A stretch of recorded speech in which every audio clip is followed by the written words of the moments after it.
Good evening, mortals and monsters. Welcome back to another episode of the Fables of Alameyr. I'm your Dungeon Master, Jay Stiver, leading our intrepid adventurers on their epic journey. Allow me to introduce our band of heroes. First, we have Nathaniel, as the gallant and troubled surround the star. Voice line. And now we have Ian, embodying the timeless Warforge with more to say than words to say them. Burke. How dare.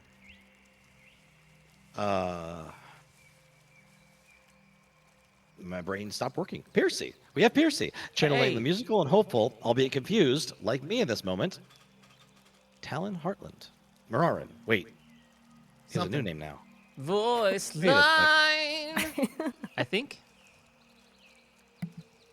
And finally, we have Ali portraying the commanding Vesper de Leith. I don't know how I got here, but we got stuff to do. Has adventure now? Anyways, as we delve into the world of Alameyr, I'd like to remind our watchers and listeners they can delve even deeper into our journeys. If you're eager to learn more about the history of the Black Doves, check out our website, scan the QR code below me. Right now it's TikTok, but it will be there soon. Below my avatar. If you want to keep up with our escapades, sneak peeks, future episodes, you can join our socials, also below, as well as Beyond the Page, our extra story stuff. Hey, now it's a website. Our extra story things that we can do, that we are doing. For instance, we've been doing world building sessions, which my players are not invited to. Don't watch it. It's on Twitch right now. Don't you dare. There's spoilers for this episode. So if you guys have watched it, congratulations. You know more than they do. Anyway, and if you want to interact with us directly, you can also join our Discord server. And you can poke us and be like, hey, what's going on? What's the answer to this question? When's the next stream? I don't know. All those things. But for now, I mean, I know I'm incredibly excited about what? That wasn't for you. I just didn't mute fast enough. Oh, the follies of mute. I felt it happen. I felt it. I'm sorry. I was also yelling at my dog at exactly the same time, and I'm like, oop. Wait, what? Who? Wait, who are we doing? There's nobody- Yeah. I guess I'm a real person You know- back here or whatever. It's fine. Hey, y'all want to play some D&D? Yeah. Please. Oh, I thought we were here to play Monopoly. Never.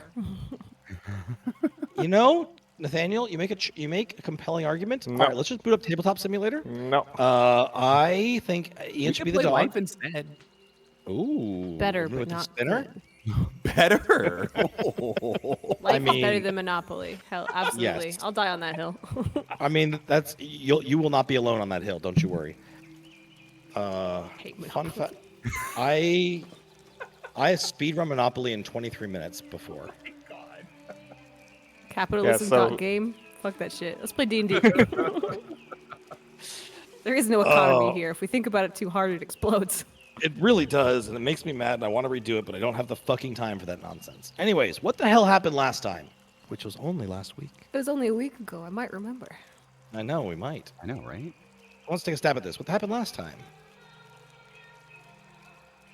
Nobody? All right, well, I guess I'll go for it. You guys spent some time in Ithor Kor Nagak, the Someday you'll Dwarven get it. city. So close. So close. I was hoping if I said it confidently, you wouldn't notice that I fucked it up. The answer But was, you didn't say it confidently. and thus is my fourth and fifth failure of the stream. Here we are. You guys entered into the Dwarven Nation and spent a little bit of time going, submitted a proper form to talk to the king, but you're like, you know what? What if we instead just like found the Duchess, found out who her secret lover was, and be like, yo, can you hit up the king for me? And did that. And that was very effective and rather funny. From there, you they have a very, very good relationship. Okay, That's fine. we don't. Yeah, I'm not judging. and then from there, everyone's favorite spell was finally activated: teleport, and y'all entered outside the gates of Spyre City. Hooray. Finally where we fucking want. made it. I've been trying Right? to get here forever. Like 19 months IRL, maybe longer. Oh, longer than that.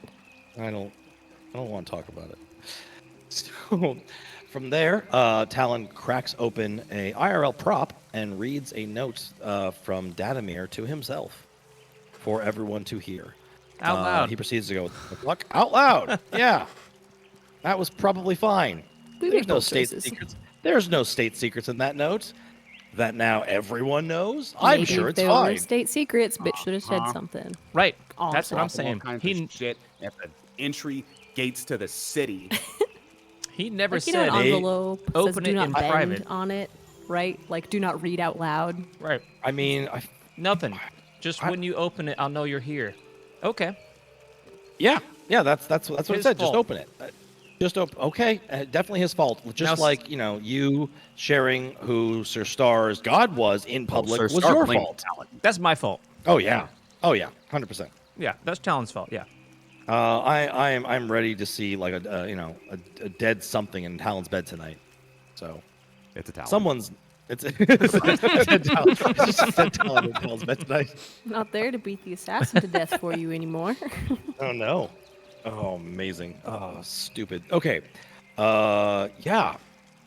Vladimir pulls you into a quiet room. You guys get a chance to talk. He explains a little bit about fucking how Spyre works and what's been going on and what's going on with this Oracle lady. And you guys get a whole bunch of lore. And things are not great. And they're probably gonna get worse. It's fine. It's fine. And I believe at the end of last session, Sir Star was like, I got shit to do. I'll be back later. And bounced. Really? Yeah, he pretty much said part of his piece to Talon and walked out the door. Yep. Yep. Yeah. And I think that brings us to now. We did it. So. We ready for this? Well, Fake council meeting. isn't it nighttime? Shouldn't we Yeah, we're sleeping. Yeah. first? Yeah. Yeah. Sleeping would be good. I think somebody else has an errand to run. And I want to see Yep. what they're up to. Here's a 30 on stealth, by the way. Just casual. Would you Bert roll a goes 4? to- Come on, dude. Bert goes I to rolled a follow Sir 17. Star to help him, and Sir Star just disappears, and Bert just stands there for a moment and turns back. Goes back Oh, to the hotel also- or wherever we are.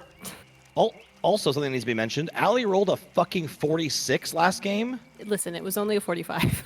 It was with help. It was also with help, a nat 20, and 2 additional fat dice that rolled good. So, you know. I'm One of just those rolled saying. max, right? What's up?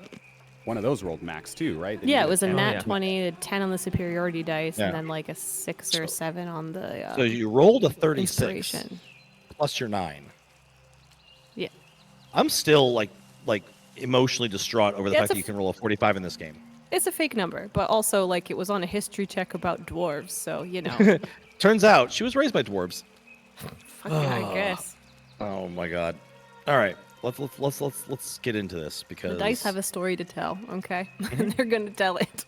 sometimes it's 45 times. Sometimes it's like Vesper, you have dwarves. I don't know how. Vesper knows all about the dwarves. Okay. Talon. Nope. No, Sir Star. Nope. We'll get to you, Talon. Don't you worry. Well, whatever. Just go to bed. Just go to bed. It's gonna be fine. No I'm one's gonna gonna do some attack you settings tonight. before I go to bed, but we'll get to those much later. It's fine. We will get to those much later. Sir Star. You rolled a 30 for stealth. Okay. And he has a cloak that gives people disadvantage on Disadvantage. seeing him. So, which means they got to roll 2 natural 20s, and some people can see him. Probably fine. Probably fine. Where are you heading? So Star heads to the Professor's Temple, which is in an alleyway behind the Temple of the Dawn Prince? The Dawn Prince, yeah. Yeah, it is Dawn. I got it right. Cool. You did. Yeah, he finds the Temple of the Dawn Prince, which is easy. And Yeah, very. he moves around the backside of it to an alleyway where he my. finds a brick wall, and he knows exactly where to press on this brick wall to open up a passageway that goes down some stairs. Yeah. exactly what happens. As the brick walls move away into revealing blackness. The Goggles of wall of this, okay, it is slightly less blackness for you. It is shadow, made manifest, made real, obscuring the entrance. The The horse? goggles of night. What's up? Oh, The funny. horse? The horse? No. As the bricks move away, there is a barrier of darkness that you must walk through. Yeah, actually, I can't remember if these goggles. I just want to check that real quick. Mm-hmm. Does not appear to see through magical darkness. Yeah, he's just gonna stroll into the darkness, whistling the silent note. Cool. The goggles do Ah. nothing. They look cool though. They look cool. very, very cool. Yeah, yeah. So as you head down, there is a spiral staircase leading you below the city. It takes you solid like 15 minutes of going down the stairs to reach the bottom. And you assume you're several hundred feet below the city streets right now. And you enter into a small entryway. It is modest, made of black wood. It is a small door, maybe 6.5 feet tall, 4 feet by 4 feet, like almost like a pew. Not a pew, confessional box. Basically, think about that size, or an outhouse if you want something less holy. And beyond it, you hear the sound of running water.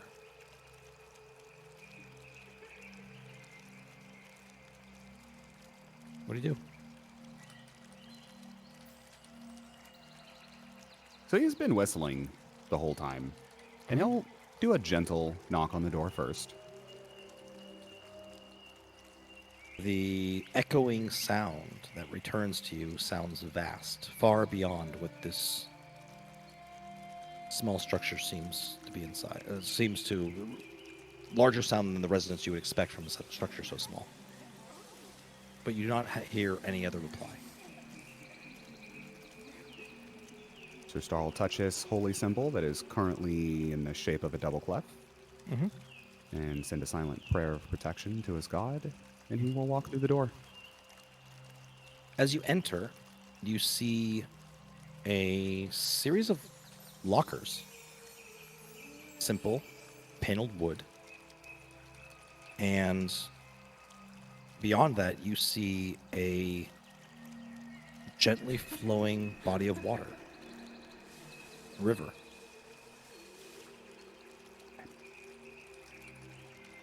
This is something that I know the player, the character would know. The player, we have not spent a lot of time in the Professor's Temple, so shall I give you a little refresher on the traditions of entering into the place of worship with the Professor? Yes, because I can't remember what I'm supposed to wash. Everything. Traditionally, it was a small bowl to wash your hands. Yeah, that's what I remembered from the other temple. This is a bit different, right? These lockers are for all of your possessions. Okay. And you are to enter into the river, and the river will take you and cleanse you and enter you into the temple at large. Oh, yeah. Okay. That is not a thing player knew. Yeah. Sir Star does that. He strips down to everything except his... He just keeps on his holy pendant, Nice. and he walks into the water. It's a gentle current that takes you along. It's cool but not cold. As you enter it, you feel such a profound sense of relief as the things that are hounding you melt away. Sir Star is never 'Cause- seen again. Oh no. He might just be like, this is way better than life, so I'm just Fuck going to this stay here. adventuring shit. I live here now. Nice. And you are quashed, metaphorically and, physically, of who you are, at least for a few moments.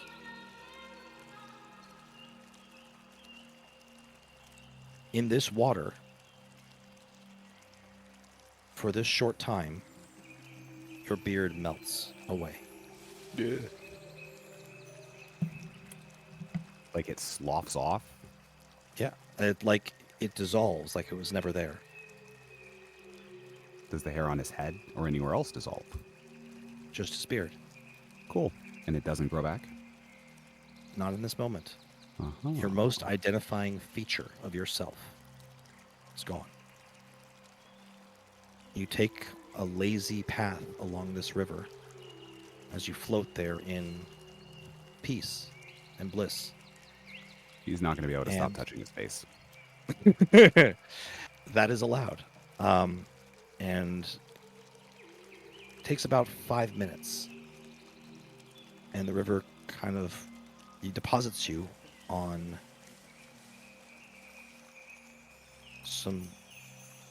another similar wooden structure. Another series of lockers greet you. On the other side, it is a mirror image of the room you were in before.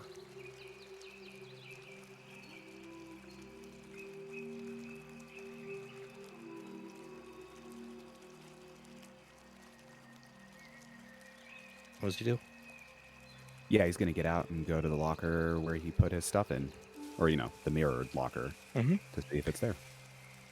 As you open that locker, there is a cloak of rolling shadow.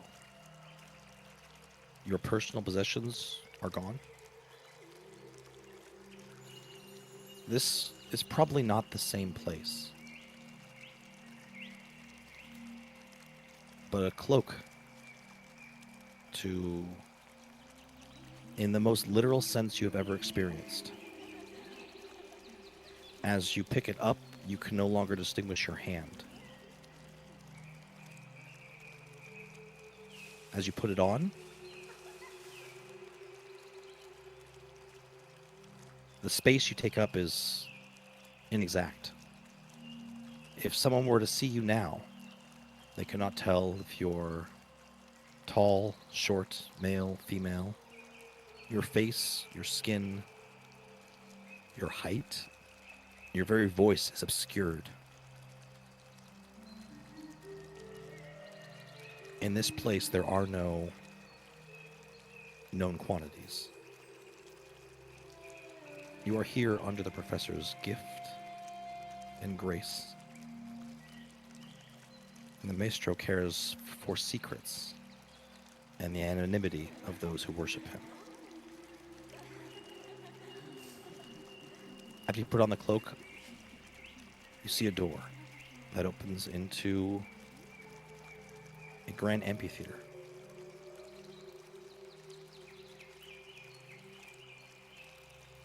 Sir Star will continue strolling as he takes in the sights. There is, in this amphitheater, the walls are made of black stone. If you look carefully, you can see small pieces of parchment placed in the cracks between stone blocks. As you enter into this amphitheater, another cloaked individual, indeterminate height, age, gender, race, approaches. And a mirrored reflective bowl in this individual's hands. A bow is made to you. An offering do you have? And he places up the bowl to you, to your lips.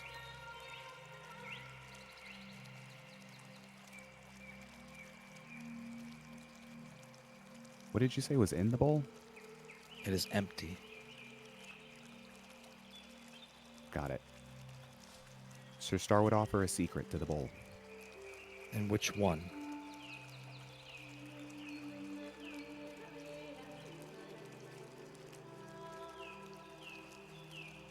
The secret Sir Star offers to the bowl is that he is still unsure of his sexual attraction. He's not sure what he wants. He's not sure who he wants.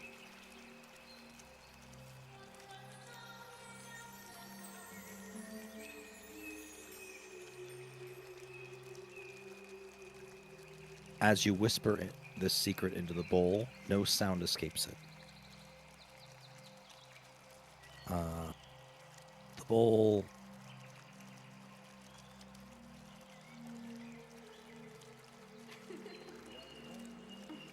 flashes scarlet for a moment, and that color fades. The cloaked individual turns to you. Ah, you're who we're waiting for. Follow me. Sorry it took me so long, but please lead the way. Two indistinct figures move deeper into the amphitheater. There is a stage, a raised platform. And as you approach, stone cracks. The stone of the stage cracks in half, and another set of stairs leads deeper into the earth. Cloaked individual bows to you and turns away. Sir Star returns that bow and keeps moving forward. You descend a short flight of stairs. And as you do, a hand of rotting flesh reaches out from you to grab and rake at you. Give me a dexterity saving throw. Okay. Oh, I'm good at that. Everybody have dice? We need dice for where we're going. Yep. 27. Okay. You definitely able to dodge out of the way before you see what's in front of you. A hand reaches out and slams against the bars of a cage, while a hand reaches between them, attempting to grasp and rake at you. Before you are two large cages. One to your left and one to your right. With a small walkway between them. Only wide enough for a person to walk between these two cages. In each cage are dozens and dozens of undead. Each of them is affixed with a wooden board nailed to their chests. Each board has a date and a single word.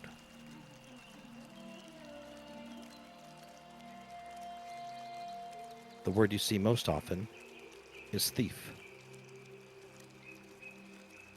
You also see greedy. You see the word traitor.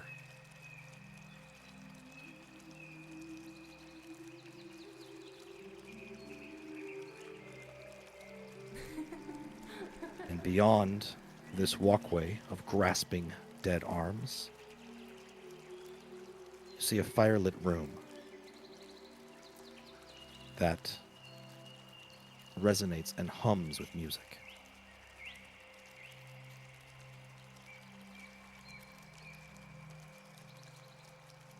Time to earn those rogue levels.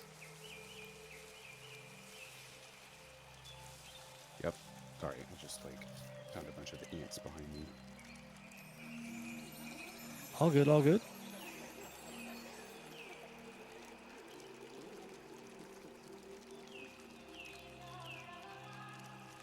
What do you want to do? Or are we dealing with ants first? Killed the ones I found. Sorry, that was very distracting. Okay. The cheeks. They must Weather be pinched. changing. Very narrow pathway that I God Don't. damn it, Ian. Continue, Nathaniel. Sorry. there are Took me a open second. spots into the pathway as well, or they're only on the front of these cages. So the cages are lining up a pathway that you can walk down. The cages they are face the pathway. I see now. Okay. yes. The arms can be grasping as you walk towards this vault, and they are all filled with corpses who have a board nailed to them, their chest, a date, and a word.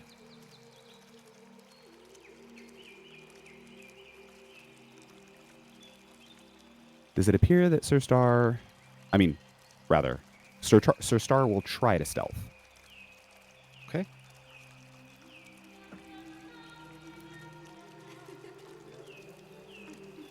That is a 25. Okay.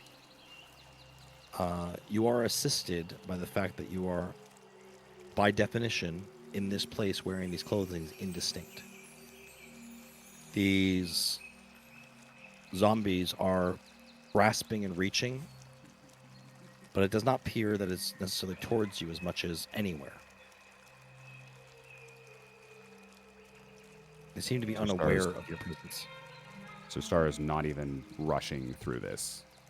Sure. Just kind of gently stepping past all of them, swaying away from their hands.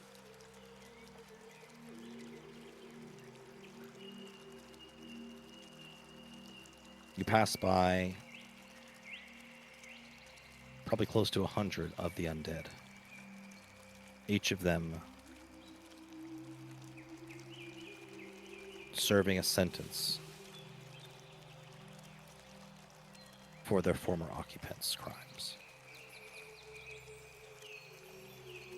As you reach the end of this corridor, you enter into a small circular room.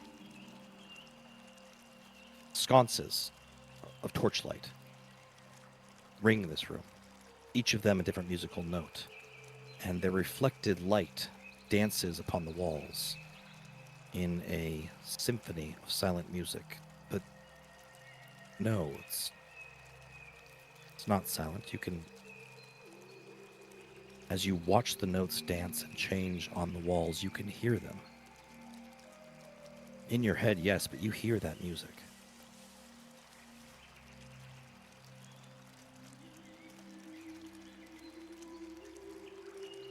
Lower on the walls, you see a large number of alcoves. You see a old, decrepit, rotting hand next to an eyeball. You see a golden book next to a blackened one made of human skin. See decks of cards. Nope, that's one deck of cards. See weapons. And you see knowledge, power, things meant to be kept away.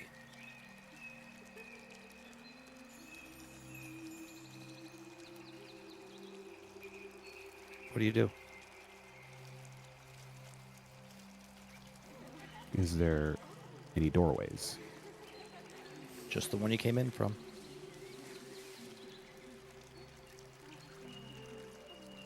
So Star would start by whistling along to the music.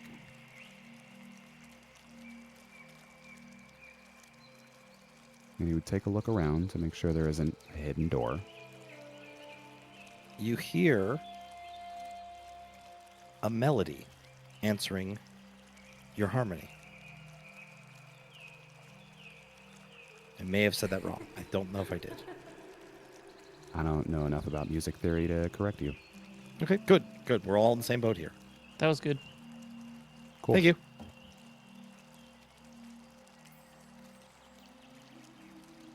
Yeah, so Star heads towards that melody. Give me a perception check, please. Okay.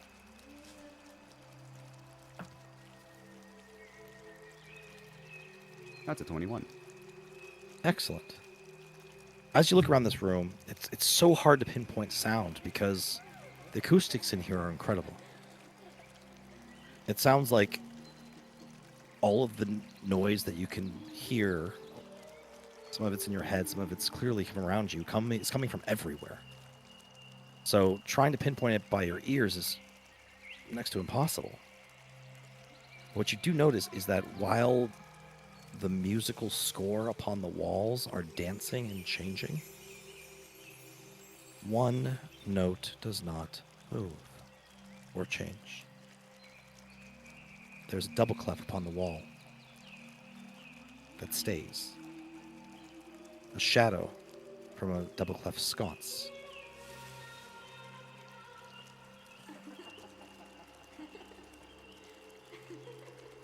The rest of the notes dance around the room, but one stays where it is. So Star will head over there. You feel excitement coming from that sconce. Joy, purpose.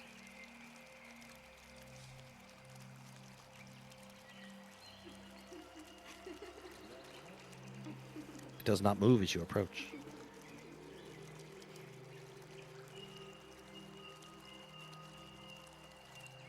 Sir Star would press his hand to it.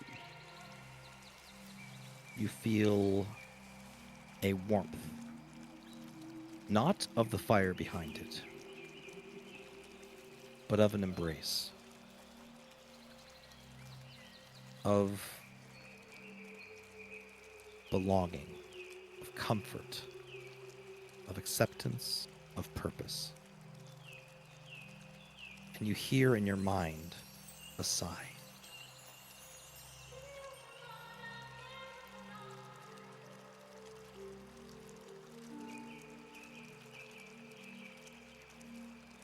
Nathaniel, I have just sent you a link. Mm-hmm.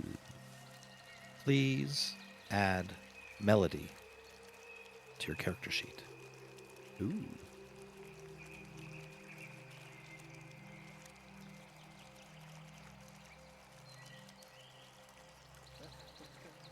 I guess I will explain for the viewers at home. She's Right. cool. She's Oh, very yeah. cool. Definitely a little bit changed from when you last met her, Peercy. Certainly. And I'm very, very pleased I was able to drop Melody in there as part of the story before she got there, but that's fine. Melody is a sentient artifact. You can see the languages that she speaks. Celestial, Elven, and Corinthian, which should be on here, but it's not. That's all right.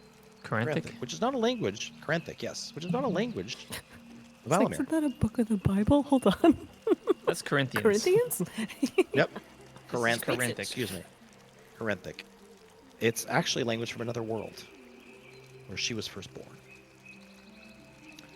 She has quite a number of. She has a bunch of cool fucking abilities, which I'm not going to actually read, but I will let you describe it when you use her, if you want, or if you want to share it with your players, that's fine. This item does require attunement,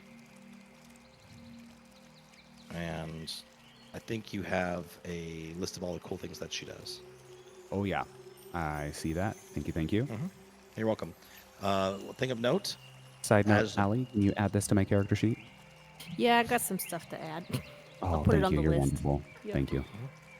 I created it in D&D Beyond, so I think you could do that. I think. Oh, I The can do that DM myself? did it. Oh, I nice. sent you a link. It's Okay. from D&D Beyond. Well, Well, I see that. I you just gotta wasn't add sure it if I would... to Yeah. your sheet. Yeah.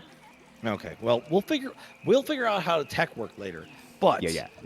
one thing, because I originally made her as a buckler, and I don't believe there are a whole lot of bucklers in 5th edition, if any. I don't remember there. I think there is one. Buckler's not a thing. No.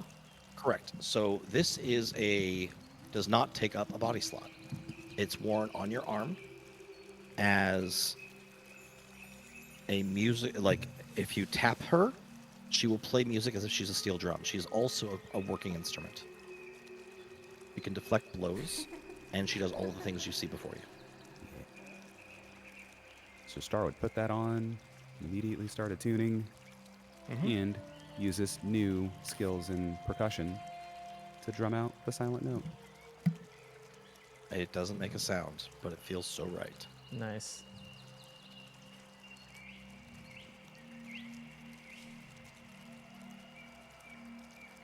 And then he loots this fucking place and he runs. I'm kidding. I think that you should do that. You absolutely should do that. And remember, and then we let Do Nathaniel that take and then make a much new reserved- character because you're all done. Yeah. You hear gates open in the distance. I remember there's this like legend about what happened to the last people that did that. You know, Peercy, I believe that a bard that that is seen between worlds might know this legend. Anyway, Not everyone who tried to break in. Yeah, there's a reason why there's a bunch of corpses with signs on them. Didn't go well. This is a dope ass buckler. Thank you. It might be the only butt buckler in the place. Cool. The only buckler in 5th edition. I was like, wait, doesn't take a body slot? There can only be one. There can only be one buckler. Yeah. Learn Body from slots your aren't like a formal mistakes, thing, Hasbro. but Sure. all Like, that means you is don't- like you just have to say what it like. You can dual wield with it, or you can. Yes, wield- you can dual yeah, wield with it. Yeah. Okay. Yeah. Cool. That's What, what. what I mean to say is you Star can now still wear. holds 3 shields. I miss tower shields. Anyway. My point is you can actually still use your normal weapons. Yeah. Yeah, with that's what I this. thought you meant. I was just like, let's clarify.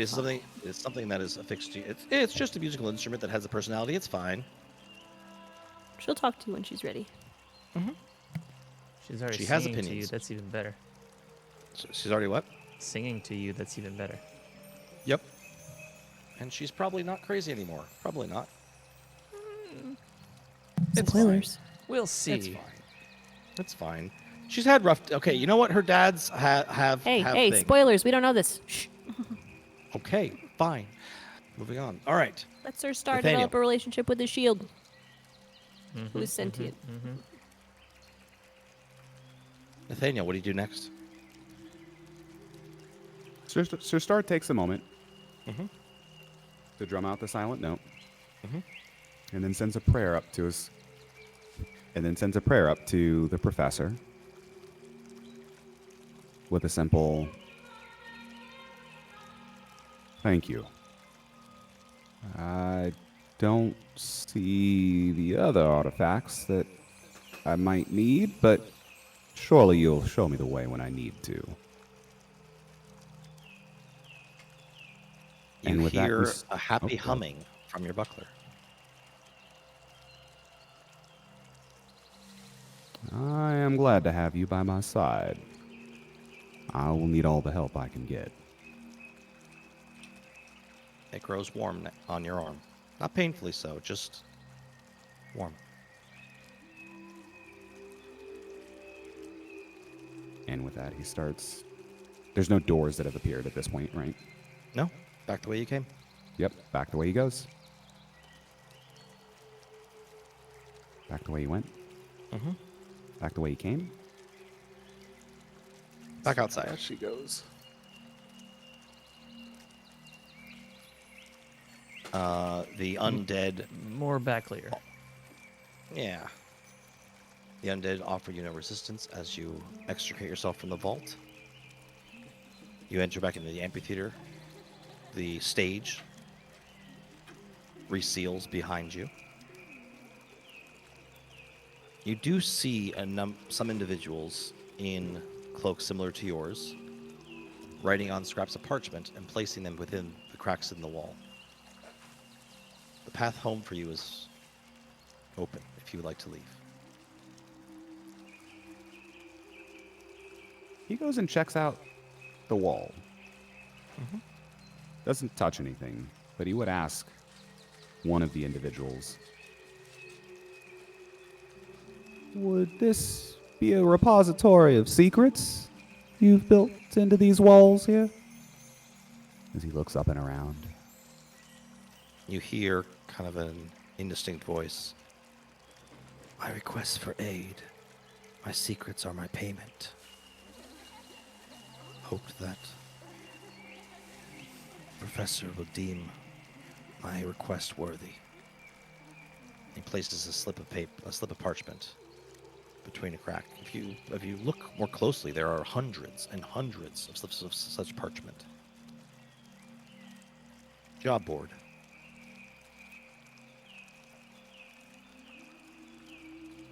I wonder, am I able to insert a request for aid of my own? All are welcome. Only if he deems it worthy will he answer. I have no doubt of that, brother. And Sir Star would pick up a piece of paper. Okay. You're welcome to tell me out loud, or you're welcome to type me directly what you are requesting and what you are trading. What secret you are offering up.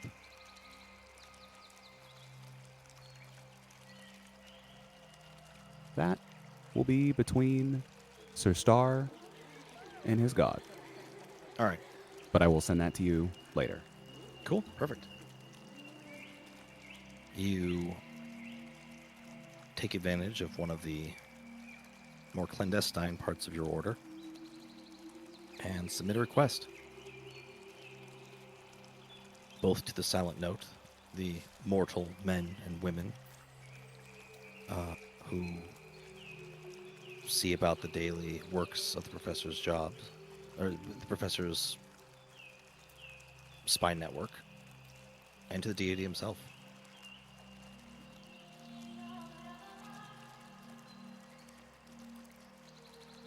Once you're done, you're able to return to a small wooden shed, return your cloak, re-enter the river, and arrive where you started. Retrieve your clothing, and depart.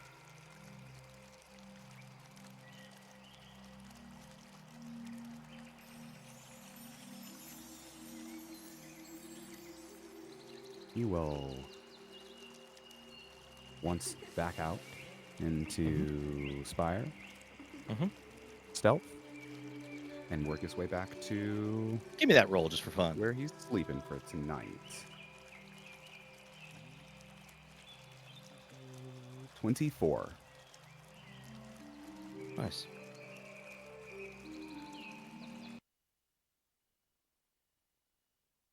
That cloak, it is so hard for people to find you. Yep. even It's when you don't pretty roll as damn well. sweet. Yep. You did a thing. I regret most things that I do. Thanks for reminding me. Yeah. Yeah, that's fine. So you head back out into the night and return to disadvantage. Yep, cool.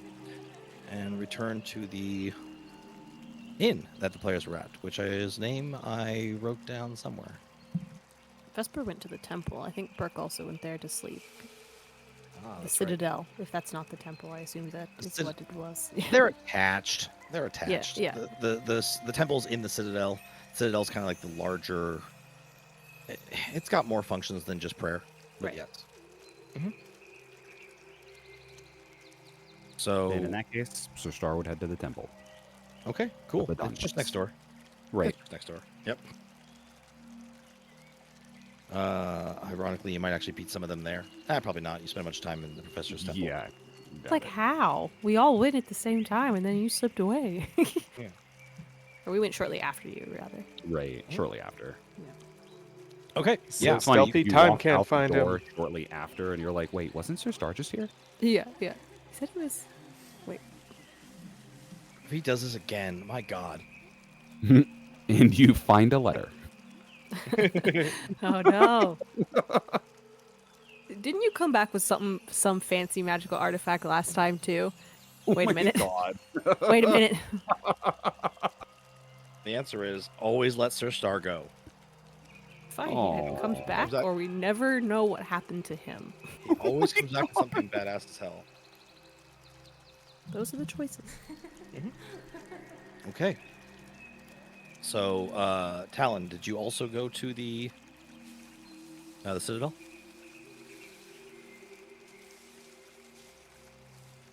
He may not be here. All right, for those of you who are, For the Allie, record, I don't think so, specifically because Vesper went because he wasn't going. Okay, that makes sense. Yep. All things considered, Burke would probably go with Talon just because he would feel really bad if Talon got murdered in his sleep for actual real. Oof. Yep. Okay. Very real. Awesome. Okay. Sorry, I'm reading Talon's sendings. Beautiful. Okay, let's start with Vesper. You arrive at the Citadel, which is a mixture between a building of state and a building of religion. Spyre is a theocratic meritocracy. One of the cool things that can only exist in the fantasy world. I mean, that could exist in real life. It would just, like, super suck. Like, suck more than either of those things by themselves suck. No, I'm in my nice. It worked great. Fantasy world. It's Yep. gonna be fine. Cool. God's real, so, you know, he can Yeah, keep it's order. way easier. Yep. In this place, it is both a building of state and religion. The spire of the Dawn Prince, that incredibly tall tower within the city of Spyre. Yeah, I'm making more spires. Leave me alone. Is at the apex of this grand place of government. Large marble halls lined with natural stone and wood. Marble is also stone. It's okay. The curved elven architecture strongly is showcased here, in that while these buildings are made of worked stone, it looks so often as if they are attempting to mimic the natural world. Impossible sweeping arches above every doorway. As you enter in this place,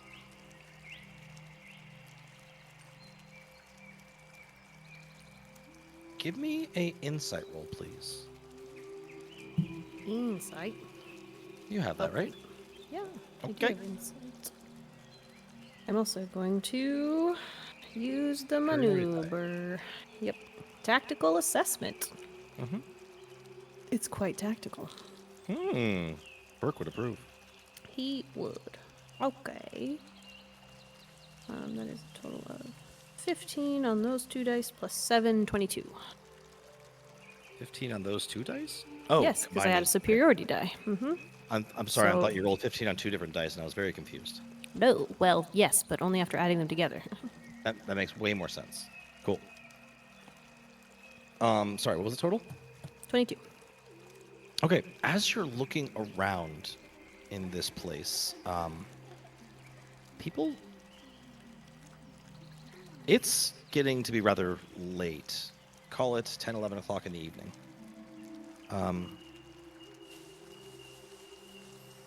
While you are new to Spire, you do see that people seem a bit manic around you. There's loud whispers around this place. There's a large number of small groups speaking in corners. People seem agitated. A lot's happening right now. Does it seem like with a 22, is there picking up bits of conversation? I speak I have on my character sheet limited Elvish, so that's my you- like the Elvish of like a 5-year-old, you know. Okay, yeah.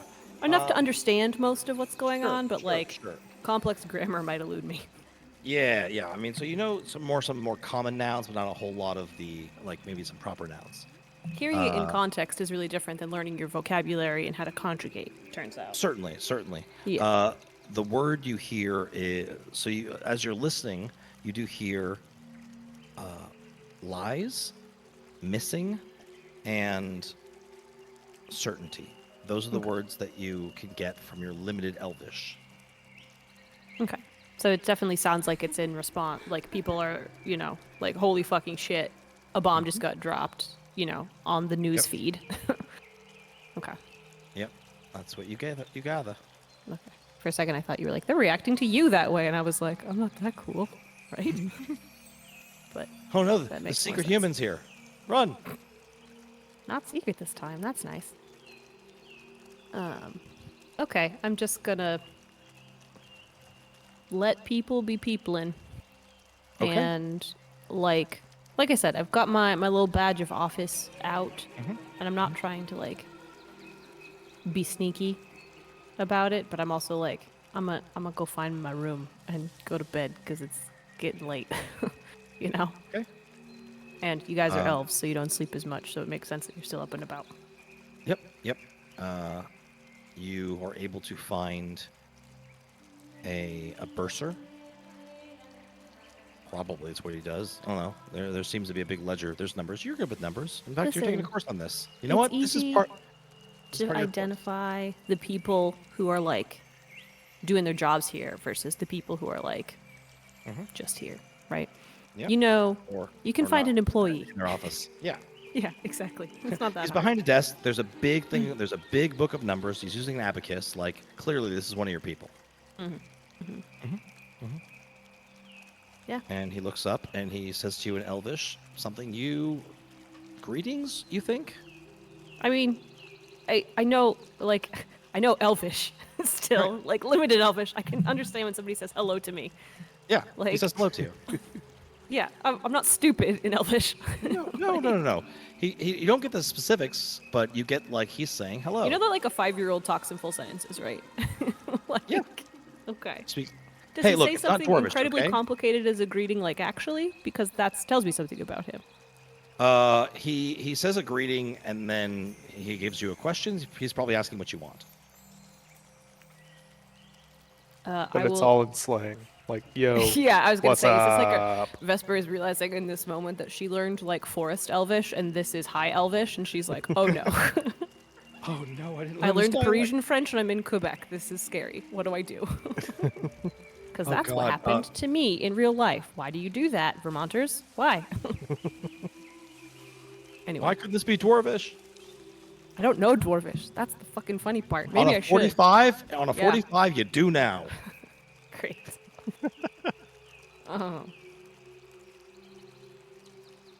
Yeah, I will say back in my 5-year-old Elvish, trying to be polite. It's not, it all makes sense. My accent's not great, probably. Conjugation's probably not perfect. Right. I can only really speak in the present tense, but I'm doing okay. And I'll You're in the just present. It's fine. explain, Counselor Vesper Delaith here. Rooms?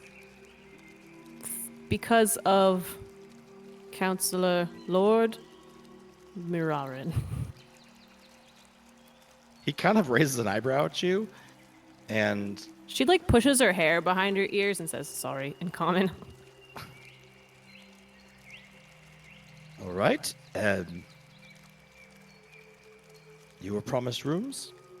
Yes, Counselor is. Vesper would know his title. Actually, it Yep, doesn't make yep. sense that I wouldn't. Is it I believe Counselor? it was- Is it Lord? What do we call this guy? These guys. Shepherd, I these believe it was people? shepherd of. What did they call him? Shepherd of something. Because this is brand new information to me as a player, because we never found last that time. out. Titles not so important when we were here last time.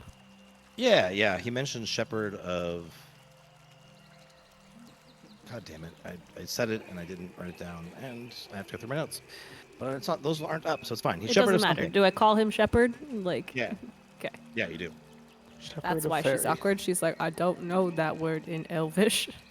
Yeah, That never came up when I learned where. Spyre, they got a senate, and all the senators are known as shepherds. So it's, politics that they But do. yeah, that's there. stuff she would have learned before coming here as, Yeah, an ambassador, so to speak. yeah. But yeah. Totally reasonable that you would know these things.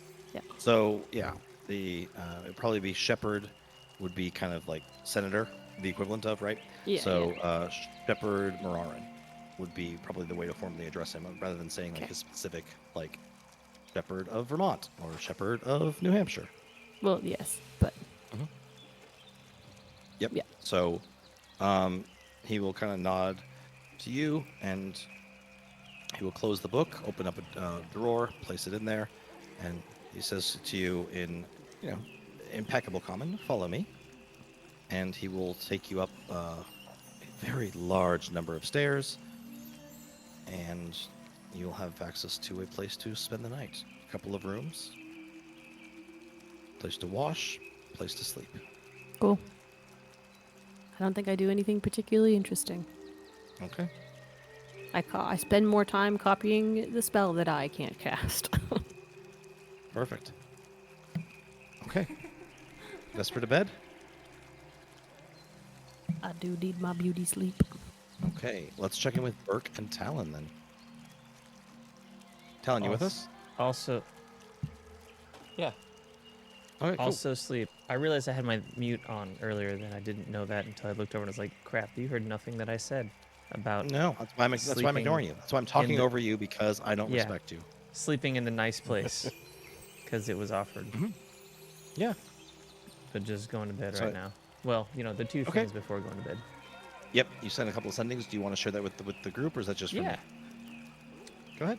So, sending spell to my mother, Lady Carolyn Arvindor. Now, just say, Arvindor and Mirarin.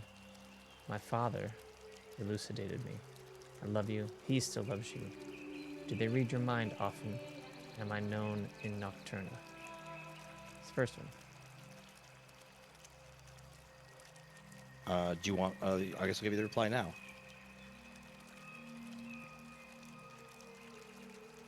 Oh. Not anything I kept from you intentionally, just didn't seem relevant. No. My son, they do not read our minds unless they expect treachery. The only minds read are those entering. And That's it, baby. That's more That's than it. 25, man. That's Oh, yep. sorry. That's it. Sorry. You get Thank 25. you. Unless they expect treachery. Treachery was exactly 25. Done. Oh, perfect. Look I how was good I am. counting. planned. You were going, and I. I was like, he's not counting. Yeah. Sorry, I'm doing about 3 other things at the same time. That's fine. That's why I counted. Thank you. Perfect. Tertiary, which is a great place to Perfect. end it. Perfect answer. Where I'm would like, we be alright, without great. Allie? In the Then weeds. I Yep, used back. the sending stone to my wife, Lady Raylan Hartford. Secured a meeting with the Dwarven King. Inspire a meeting with the council tomorrow to secure an alliance. I love you. So much hot goss. Because I know she loves it. Yep. And we have learned a lot. I really like hot goss. I'm excited to hear. I'll tell Herald of the meeting. Thinking of you. That's what you get. Great. How close was I? 2 words. You had 2 more. It's fine. Hey. 25 or I less. love that All she- good. Called her dad Harold. Extremely precious. That's funny. Cool. Sweet. And then sleep. Sleep is good. Sleep is great. Burke, Yep. anything you want to do? Before Talon sleeps, Burke does say, "You need protection." probably right. You're right. Spyre is treacherous. If intel's believed. More than Tyr? He gives the so-so gesture. Yeah. Yeah, it's less familiar. Who would you suggest? He just smiles big. Enemies of Dathomir. No, I mean as protection.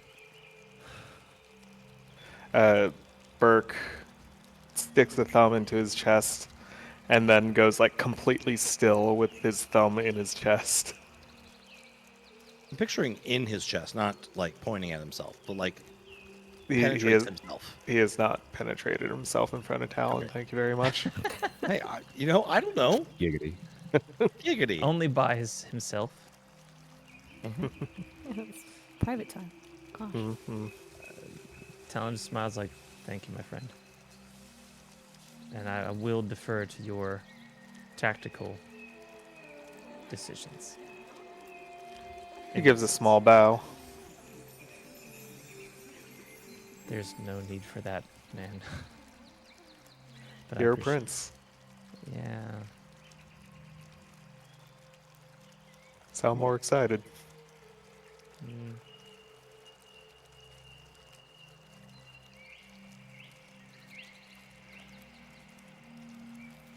I'd sort of like to go back when we were just doing stuff for the right reasons. Because we're good people. We're still there. I suppose that's true. Just, please don't let me let this go to my head. And forget who I actually am. You're...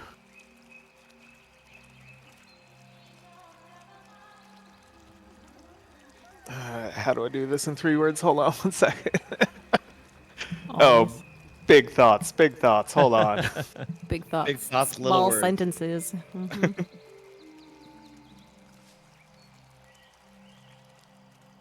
You are valuable, but I'll help.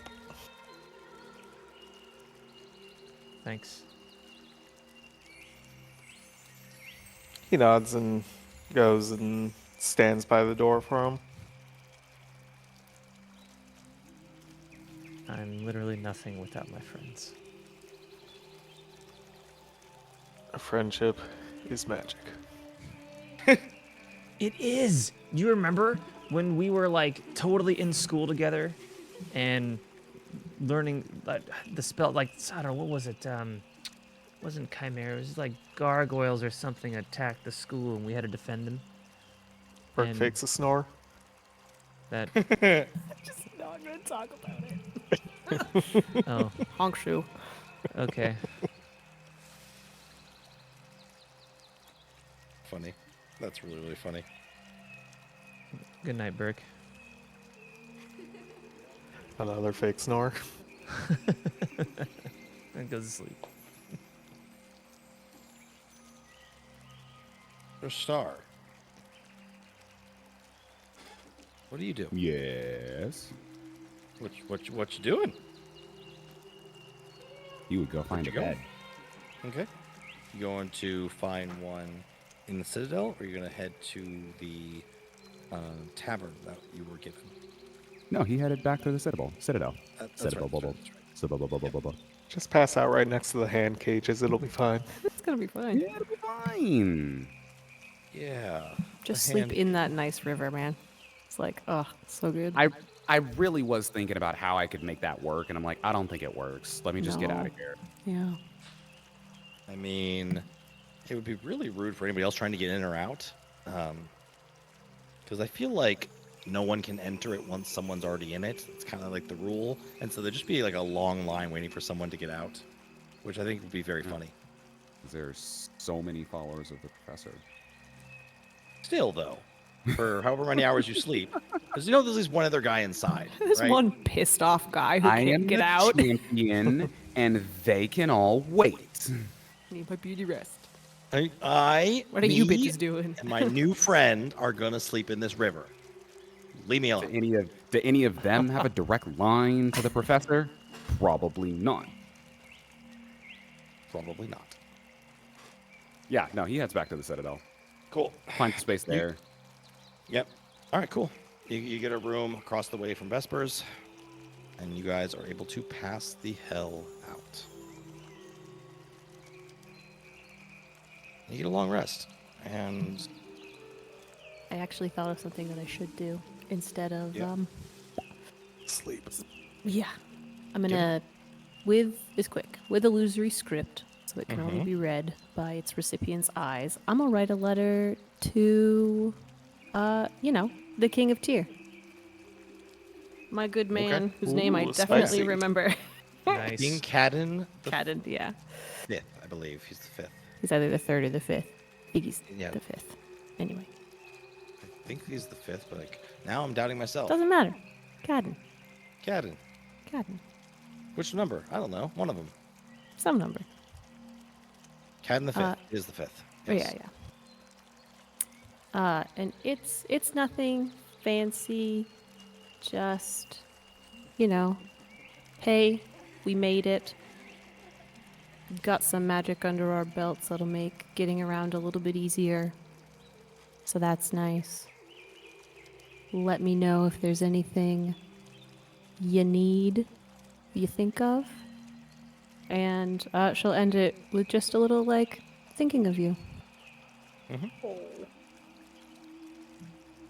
And I will tuck that in my little pocket and I'll post it in the morning.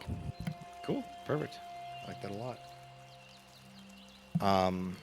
Just a We little normally update. take our first short rest in about 20 minutes, but rather than starting another thing, I'd say we do a little short rest right now. Yeah. Sounds groovy. Makes sense. Okay, friends. Thank you for being with us. We'll see you in about 15. Boy. See you soon. See you in a bit. Yep. Bye-bye.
Happy New Year's. Oh, look at Drop us. Look the at everyone. ball. Drop the ball? Drop the ball. Happy New Drop the Year. ball. Happy New Year. Hello, evening. Hello, good evening. Help. Help. I don't need help. I'm perfectly Help. satisfied with stumbling over my own feet by myself. I don't need your help to trip over me. Thank you. Good evening, Mortals and Monsters. Welcome back. Hope you had a nice stretch, nap, bathroom break, food, snack. I don't know what I'm saying. Welcome back. Let's jump into it, shall we? The next morning, you all slept. Well, I guess Burke and Talon kind of slept nearby. Talon, roll me a percentile check real quick. Let me just see if you died last night. Okay. What's Percentile, high, please. low? What's the Don't roll 100. not Born 100? Princeton and unaffiliated nation. It's like a 10% chance.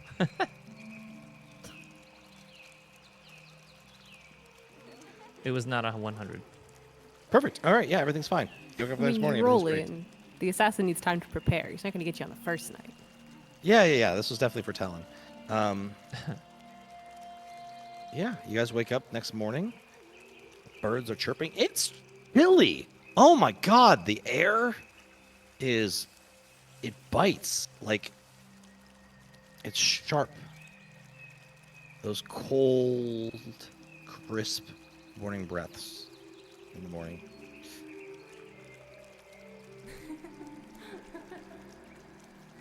Beautiful day. There's frost on those of you who have windows, making a beautiful pattern as you see the bustling streets as outside your windows. Those of you staying in the Citadel, there's already a fire that greets you in the morning when you wake in the fireplace. Talon, you're SOL, it's cold. Yeah. No thanks. But you know, it's how it is. Sorry, Nathaniel, did you say something? I missed that. No, I just said nice. Cool. In this early morning, you smell, those of you in the Citadel, there's a regional sweet breakfast stew that is popular in this part of the world. Those of you who had the pleasure of traveling through Spyrian lands may have had it before, but that kind of a nutmeg, clover, and very sweet version of those definitely is wafting from the kitchens below. Talon, same for you, as you are above a place that also serves meals. You smell that as well. Typical breakfast. You have the day. What do you do? Burke has smell holes. Yeah, but they're not usually used for smelling. Moles. I think like we talked about meeting with the council, that I don't know when that's going to happen. So until Just we hear... To help avoid confusion, there is a Senate here, and let's refer to them as the Senate versus the Council that's in Sure. here, so it's going to be easier to do that. So yeah. Whenever they get a hold of us to do that, that's when we'll do that. But if they haven't yet, I hear they have a library. They do indeed.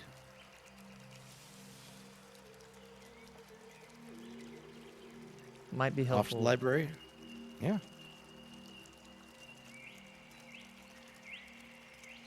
Absolutely. Go ahead, Allie. I'm just thinking like, never mind. They'll call us when we are requested. Yeah. We will send So- word. So Tal, if you want to spend the morning heading to the library, it is the only building taller than the Dawn Prince's, Prince of the Dawn's temple. The way Spyre is a city upon a mountaintop, and for those of you who ever traveled in places where they build the city into the current geography versus bulldozing everything flat, you will know that there is a lot of steep steps and a lot of walking. Make sure that nobody is overweight. It is a great place to really experience a city. Cool. If you've been to Europe, it reminds me a lot of Europe. And as you exit the citadel, you can find one of the many roads that leads up to the top of the city. And where you find the library.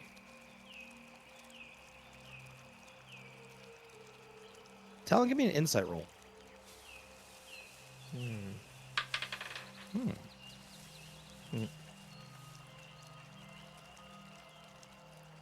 9.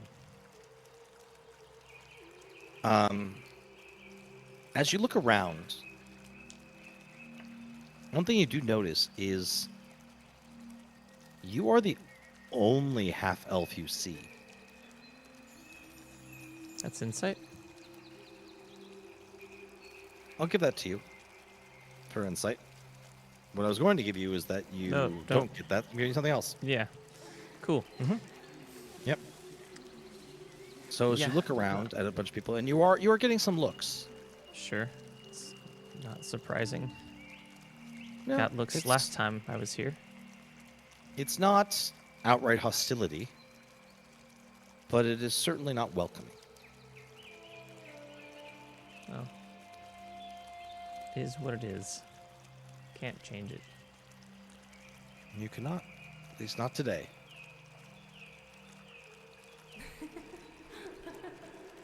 And you head up to the tallest building in the city.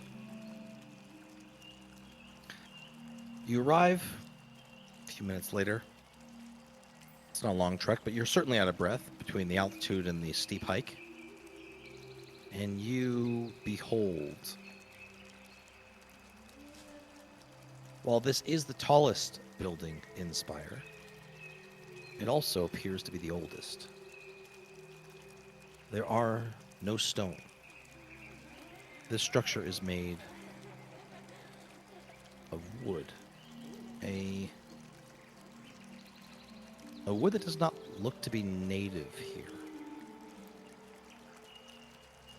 If you want to give me a nature roll, you're welcome to, but you definitely know that this wood is from somewhere else.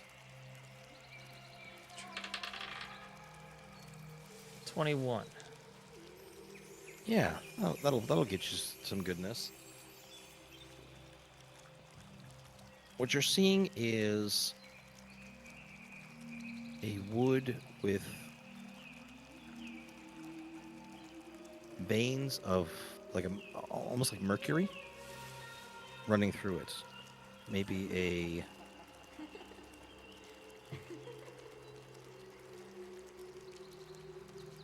you've heard of something like this, though it's not common enough to have a name. There are lands north of Rosebark that are really more fey than the material plane. And you've heard that trees like this exist there.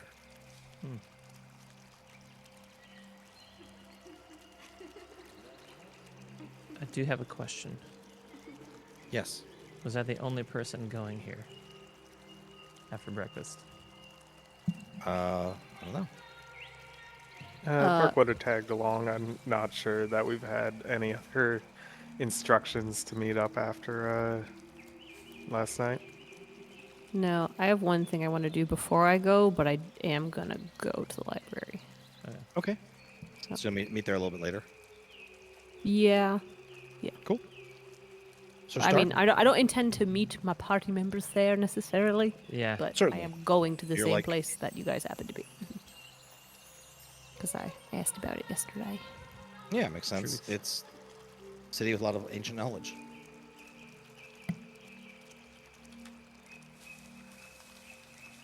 Sir Star?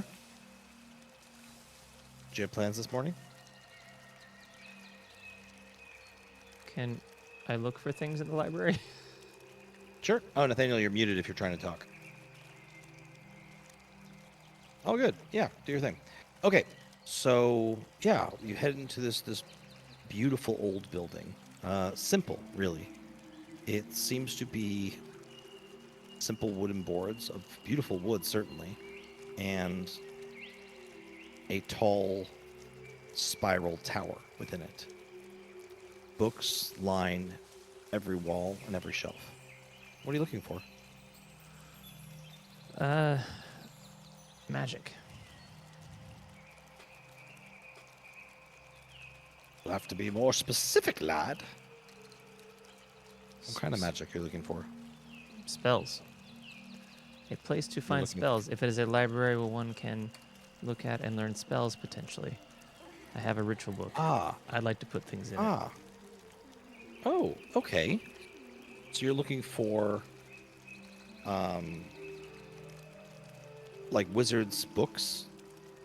Books of magic that can be cast from? Scrolls of powerful spells that can be cast from them? Yeah, ritual spells specifically. Interesting. Okay. Give me investigation.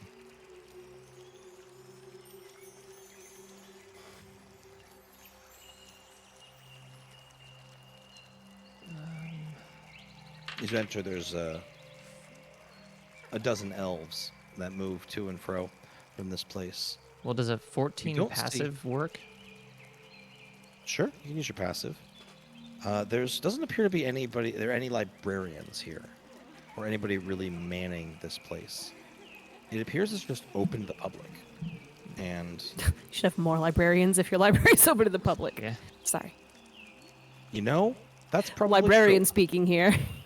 That's probably why all the books are out of the fucking order. But they try. That's No, they don't. such a small worst. part of a librarian's job. We have to talk. Next question. I Continue. I've offended. I've faux pas poorly, and I am sorry. But yes, I know librarians do more things. If you want your Anyways. library to be out of order, yeah, sure. Okay.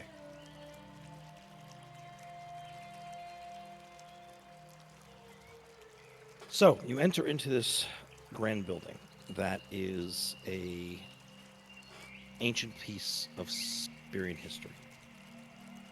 There are a number of citizens who are moving through and picking out books and reading them. There is a cataloging system that is in a large, it's not a chest, a large filing cabinet that showcases how to find different pieces of information. You can head there and search. If you look up magic, you do find a lot of information on the history of magic, theory, research notes. You also find a section for journals for those studying and working, spent their lives working with magic. And you find a very small section that says spells. That's it. Okay. Send me some.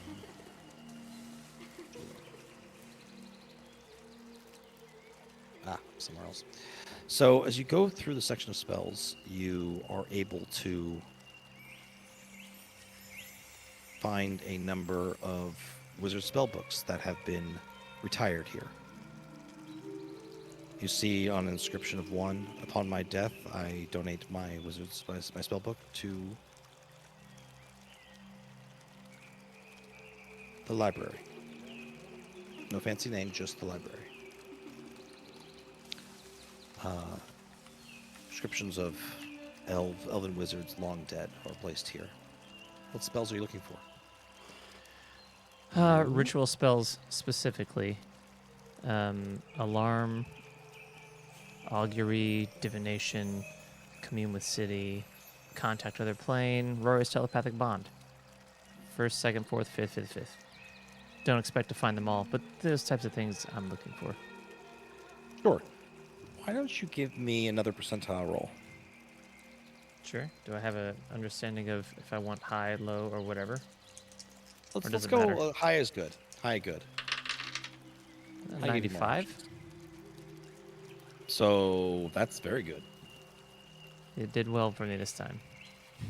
Roll 2d6. Separate numbers or together? Together. 4. Mm-hmm. Oh, I'm sorry. Was it 1 and 3 or Yeah, 1 and 2 3. and 2? Okay, so you find alarm and divination. Cool.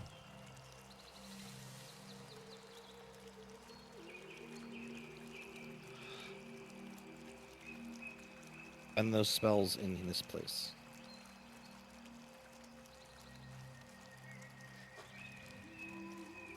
As I'm guessing you're spending some time copying them down. Yes. Remind me the item that you're using to use these spells for.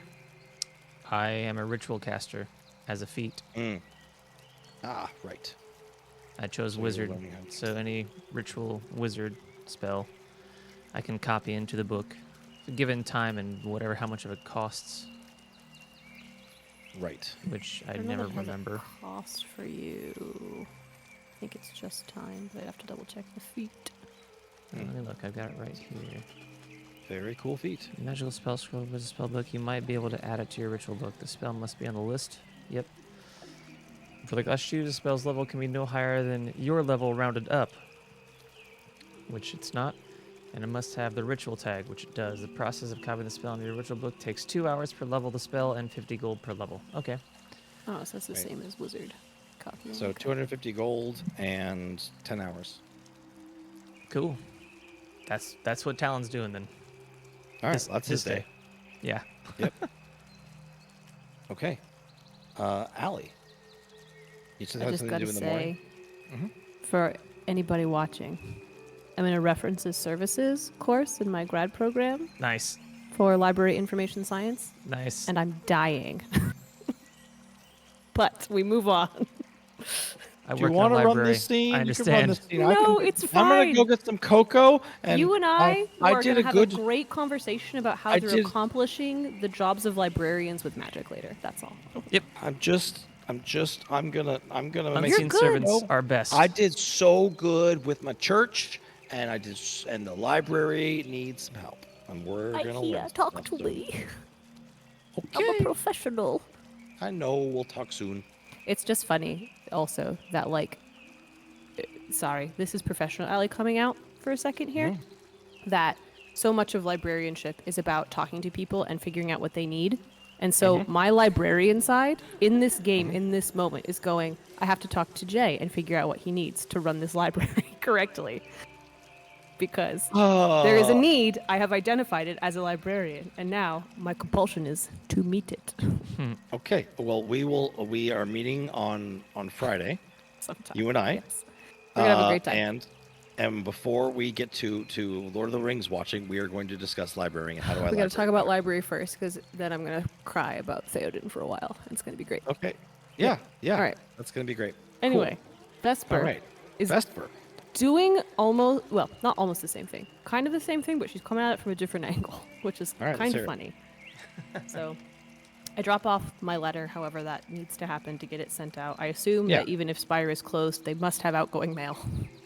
They do. It's Yeah. they basically chuck it over the wall and then put some gold near it and says, "Somebody deliver this." They're like, "Okay." Okay. It's really professional. It's fine. Nobody else can Similar to the way read we it. did. So It's similar to the way we did library stuff, honestly. great.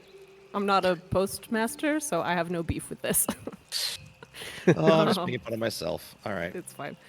You did nothing wrong. Yep. All good, so all what Vesper is gonna do is I want to go find a I'm not gonna start at the library. I assume they must have some kind of magic institution, whether that's like a school, a university, a guild, something like that, you know? They do. want They to do have some wizards' towers with courses. Yeah, my instinct would be to seek out an institution of learning of some kind. Because I want to try to find anybody who might have, for lack of a better term, like a stronger identify spell. Like somebody who is really experienced in looking at magic items specifically. If I Oh. can. Okay, interesting. Certainly, sure. Inspire. Yeah, I could find some good old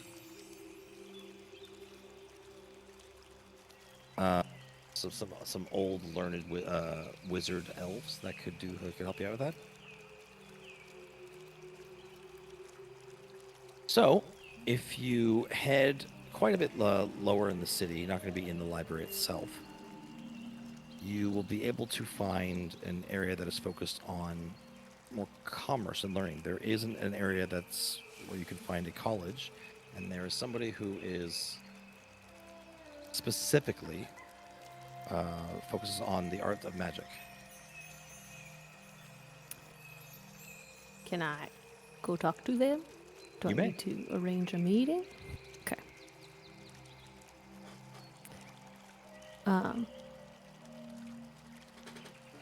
Yee.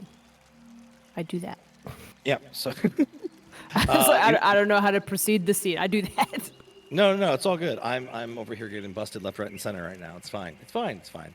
I So- use magic art all the time. It's just I know this card very well, so I was like, what's he doing here? Right. Very familiar. Have that card. Same. He's a bastard. I love him. For context, I have no visual memory. So in order for me to know what an NPC looks like, I take art, and because I am not filthy rich and I cannot commission all the art that I want, I steal it online. I just don't post it. And so now I'm posting it amongst us about people that I found that I like. I think this person looks this way, and I had something for Datamir, which apparently is a magic card that everybody here is very familiar with. Oh, it's absolutely on point too. Let me be clear. Like that's also how I imagined Datamir, but Yeah. Yep. I have two pieces of art from this artist hanging on my living room wall. Also, I am does- triply. it's very funny. Oh my No, lord! I It's gonna be- commend you. It's good. Thank you. It's You great. picked a good artist. Good job. Thank you.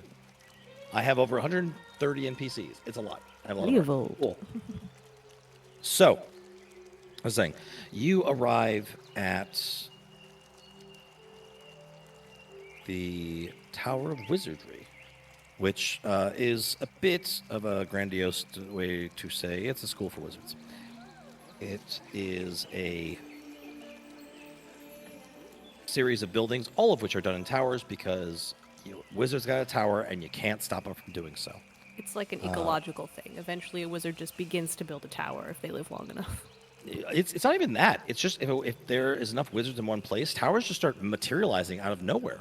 The god and goddess of magic just decree that towers must be built. That the only way to contain magic is directly vertically. I don't know. You tried to go home to your cottage and it's just like really stretched out like a bad Yeah, like- PNG, and you're like, ah, man. What has happened? Oh. Wait, how old am I? What is going on here? Who stole my cottage and stretched it out? This is some Happy bullshit. birthday to me. Oh, Okay. I've been wizarding too long. I So, find you- the tower. Yep. Yeah, tower is School of Magic. It is a courtyard followed by a bunch of really just turrets around it, which are towers. All of them are classrooms. Yes. So you can head in looking for magic-y peoples. I got a front desk situation or somebody who looks like they know what they're doing, as you do when you go into a place you need to find a thing. Sure. You don't want to wander around looking like a lost puppy. Yeah, someone at the front desk doesn't even really look up to you, speaks to you in full Elven. I speak back to them in fluent Draconic. I don't do that, but I think about doing it. I mean, they speak fluent Draconic. They will be able to respond in kind. It's fine. I will start in Elvish and inevitably end up in Common is what will happen probably. Yeah, Yeah. very good. So we'll skip the comedy routine, but what you get is that what are you looking for? How can I help you? Yeah. I'm looking for someone who might specialize specifically in identification of magic items, but like more than just basic magic can give you. Do you have anybody who specializes in that kind of thing or can do it? Do you like research or? No, like I have a eat- thing and I want to know more about it. But it's beyond my capabilities of simple identify spells. I want to know if there's anybody here who can like glean more. Maybe Fellorn? He's someone who's spent far too much time trying to look at old things. Maybe? Well, it's certainly somewhere to start, right? Yeah, well. You start the academic thing where you go to one person and they help you as much as they can, and when they hit their limits, they ping pong you to the next person. It's academia. I get it. Ah, you're in Yeah. academia. Yes. Of course I am. Yeah. Okay. No, I yeah. get how it goes. 6th tower, top floor. Thank you. Mm-hmm. I go there. Okay. A lot of stairs, top floor. You see Magically strong.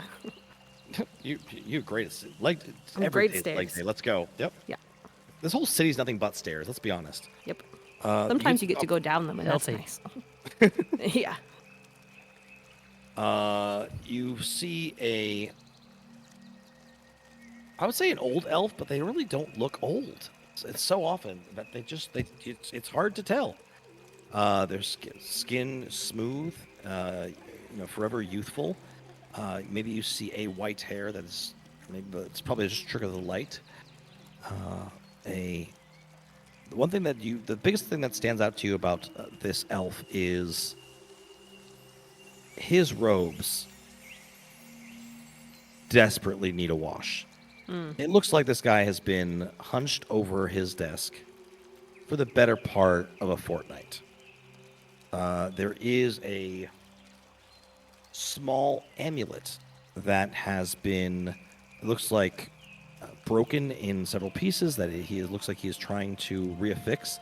There is a number of clamps, as well as a small winged familiar that looks like it is attempting to hold them together while he is taking a wand that and some very dark goggles, and the wand is like sparking, like arcing, really, trying to fuse this item back together.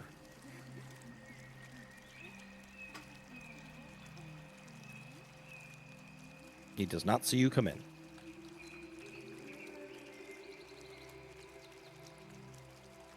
Vesper, you with us? Hello? My internet working? Am I with you? I'm talking into the muted mic for more seconds than I care to admit. Yeah. Hey, good news. My I have quest. internet. Well, it's funny because I asked, like, is this like an open door situation, or is this like is the door closed? And there was a beat, and then it was as if you'd answer me when you said he does not see you come in, and so I was like, okay, I'm good. Funny as fuck. I'm just all right. Well, whatever. It's great. I like put my hand up over my eyes. Door's cracked open. Yeah. And knock on the door it's- frame. Yeah. Like, Right. so that I don't get blinded by magic welding. Yeah. It's Not how I 100% want to start my day. Yep. No, it's a terrible way to start the day. And he kind of mumbles something. He places the wand down to the side, takes off his glasses. He removes a scarf over his mouth and his hair, and just plumes of probably pixie dust or something just come fluttering out of his scarf. And he kind of looks up. He blinks and kind of squints at you. Yes? Mr. Felendor, is that what you said his name was? Yeah, that's me. Yep. Hi, my name is Vesper Delaith, and I was told that you are resident expert on magical items. Here.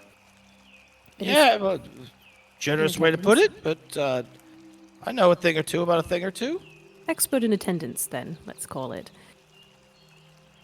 I was wondering if you might have a little bit of time for me, and in exchange I can potentially offer you what I hope is something interesting to look at.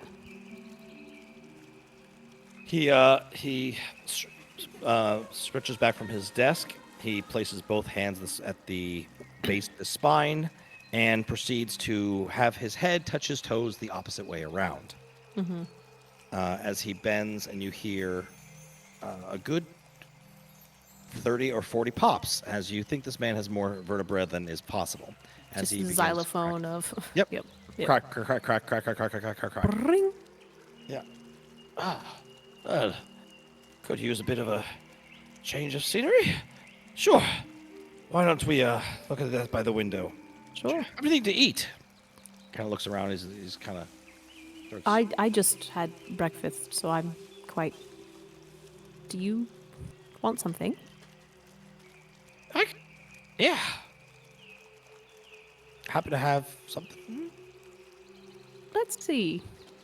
What do you want me to roll to see if Vesper, like, stole a muffin? Because it's possible. Up the breakfast table. Luck. Give me a luck check. All right. What's just D20 raw? D20 plus proficiency? Just What do you raw want? 20. Raw 20? That's a 2. I did not steal anything. No, you didn't. What happens is she's like, oh, I definitely have a muffin from last... I don't have anything. Oh, well. I have water and wine. Those are Not the much two. of a drinker. Take some water and you'll owe me one. What do you I'll got? call it. What do you got? When we're done, I'll bring you something. Okay. Yeah, I'll get a coffee. Do you have coffee in Spyre? Yeah, it's I realized I didn't see or any. tea. Yeah, Mostly okay. tea. That's fine. There's a specialty shop that has coffee. If you're looking for a coffee, there's a. Maybe. Didn't occur to me until right now that I didn't have one this morning. Been spoiled. Anyway, that's not important. Don't be alarmed. I'm going to pull weapons out of my bag slowly, because that's what we're looking at. Okay, I will pull my wand down on this table slowly. Yep, understandable. And she will carefully and with great care take out her 2 scimitars Okay. and put them on the table for him. Okay. And she'll, lay them out neatly. Their scabbards, in their scabbards, rather. And Right. say, these are family heirlooms, and I know a little bit about them, but there's something my family's not told me that I'm not even sure they know. There's more to this, she kind of gestures to them, than I'm aware of, I think. And my magic, I'm just sort of beginning my wizardly journey, so I don't know. I don't have the capability to find out more, but I was hoping that maybe. Well, these are not of mortal make. He kind of just No. gives a cursory glance to them.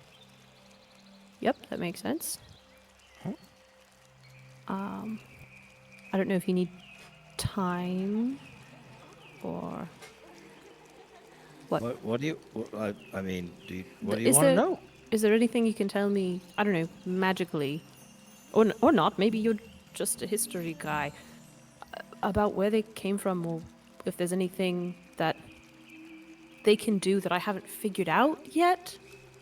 And she'll explain like what she Sure. can do with the swords, and what she's figured out about them, and her very limited family history that she knows. Right. of them.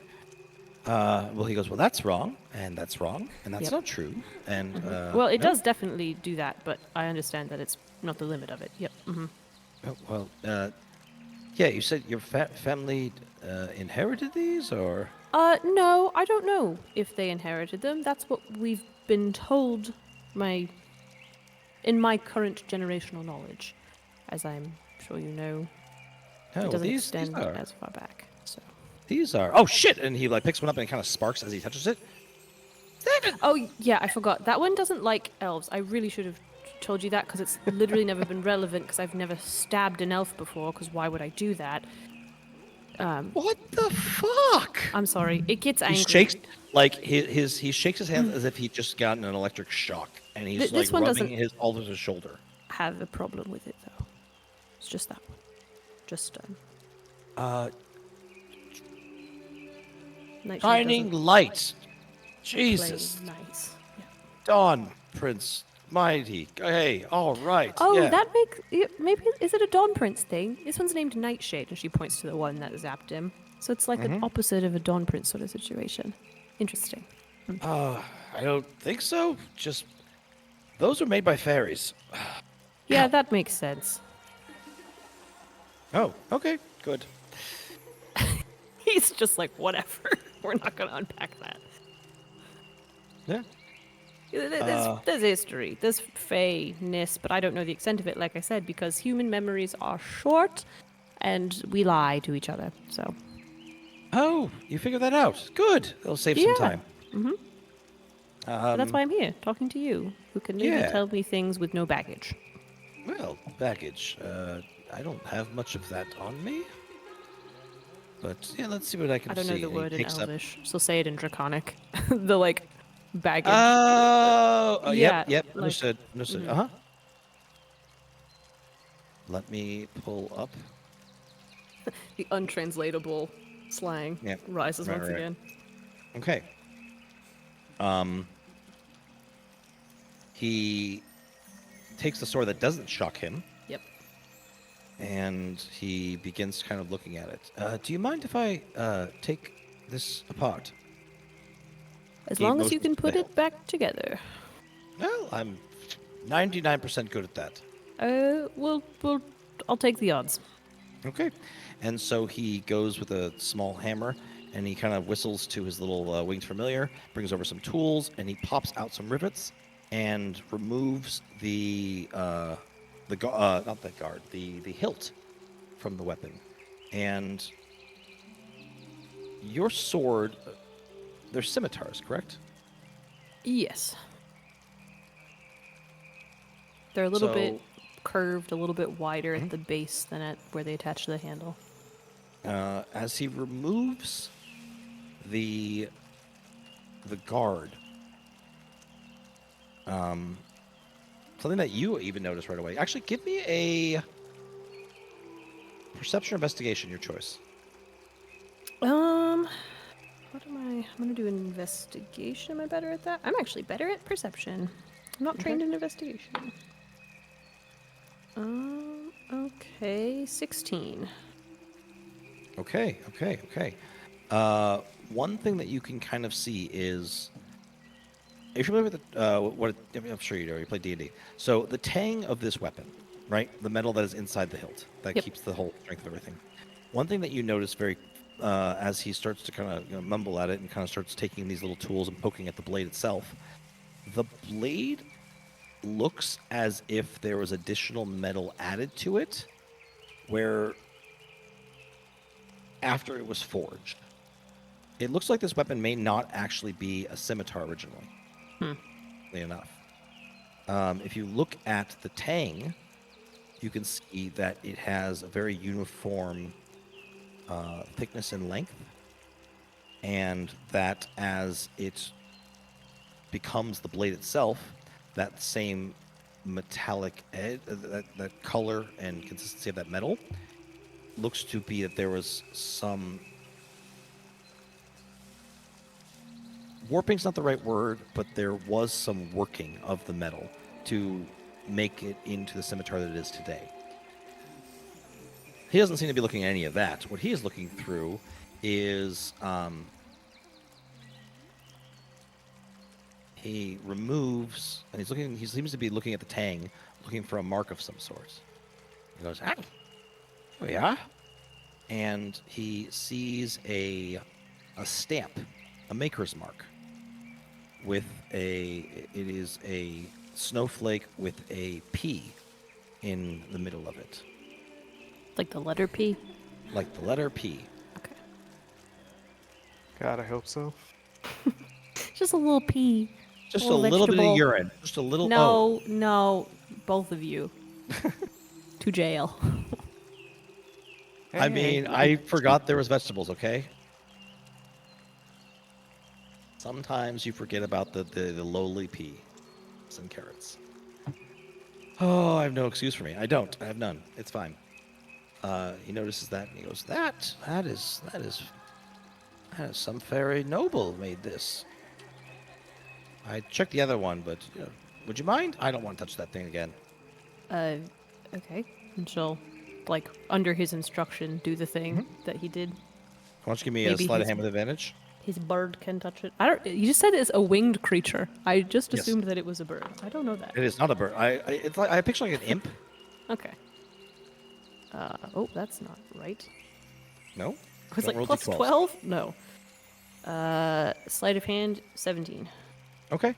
So you're able to, under his instructions, locate the rivets and be able to pop them out to remove the handle from this blade. And as you do, releasing the tang once again, you see that the blade has been modified somewhat. The tang has that same mark, that same maker's mark.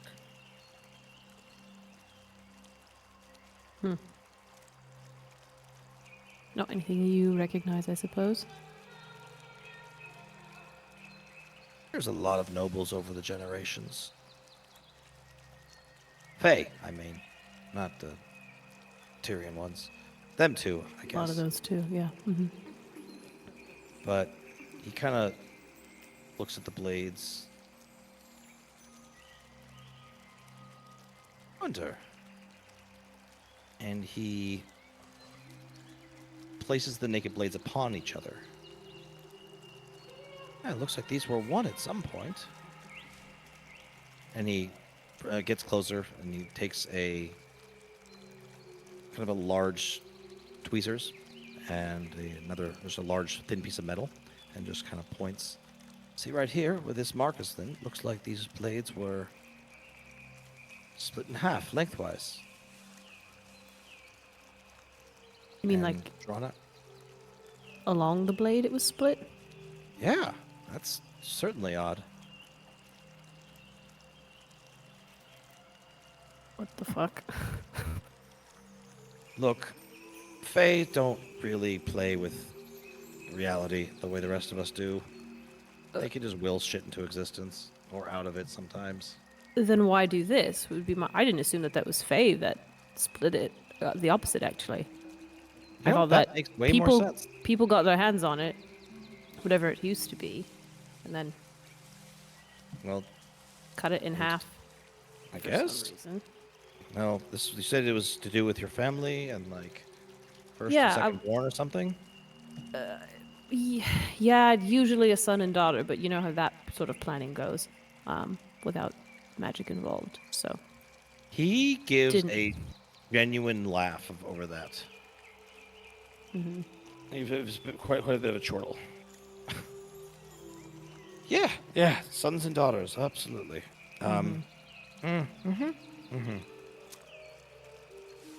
So So you want to know what it can do? I mean, I would like to know more about from whence it came, but if we can't do that, then what it can do will do. Well, Snowflake seems to imply with the Winter Fae. So Yeah, that some would also Winter make Fae sense. nobility. Kind of choose on her cheek. Yeah. No, you're familiar. Do you know any of them starts with P, maybe? Have I ever heard of a winter fae that starts with P? Give me a history check. Can I roll a 45? Not without Talon's help, but I will add a superiority die. You might need a 45 to get there. Well, I physically can't. Okay. I can only get to a 39 by myself. Pretty good. That's great. Pretty good. I'm not quite there, though, that is. Only a 27. Okay. While you have heard of some winter fays that start with the P, you've never heard of any that use weapons or armament or forge anything. And before I have to come up with a bunch of P names out of the blue. Yeah. Yeah. So you've heard, yes, you've heard of some.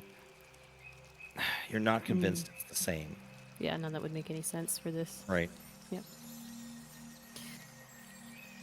I mean, these blades are old, too.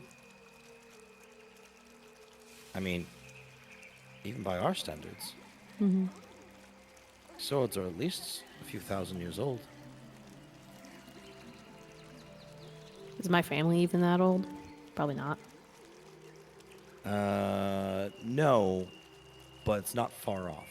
Okay. Your family's probably like 800 to 1,000 years. Okay. Something like. So the blade does, he's implying by the guard or that this blade definitely outlives outages your family. Yeah. Interesting. Okay. Well, that's an area of research for me, unless you have or know anybody who has magic to figure that kind of thing out.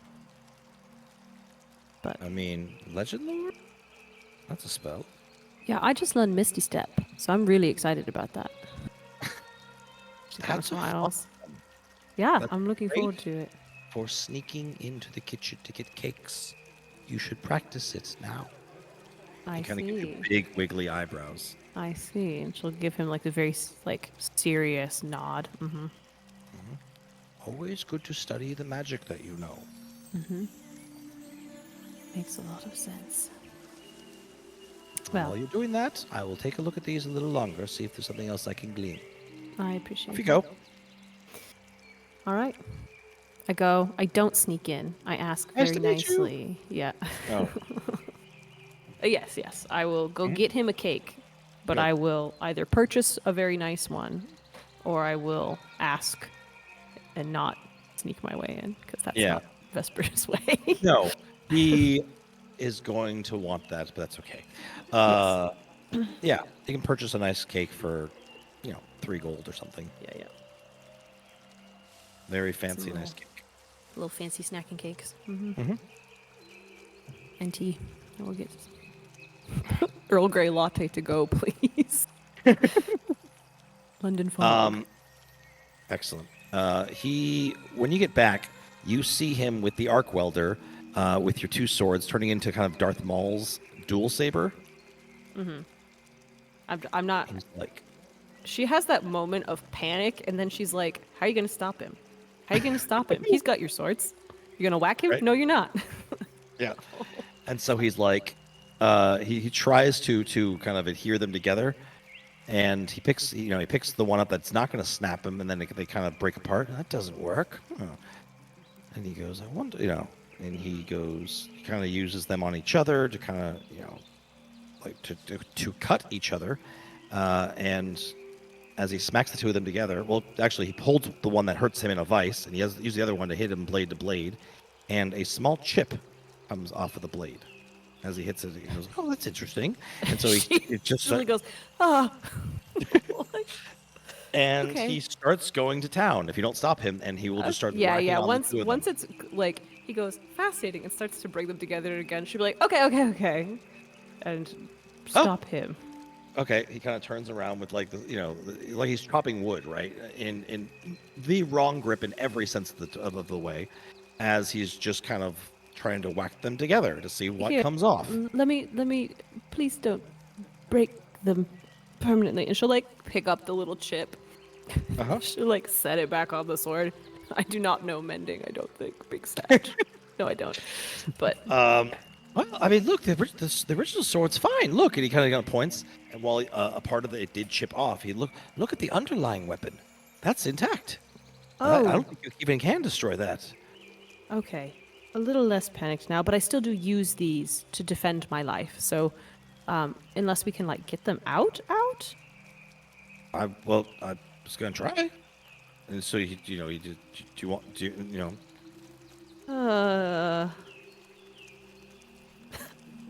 Okay. Here, before you make sword dust everywhere, she'll get the little treats out. Can I do a quick save? F5.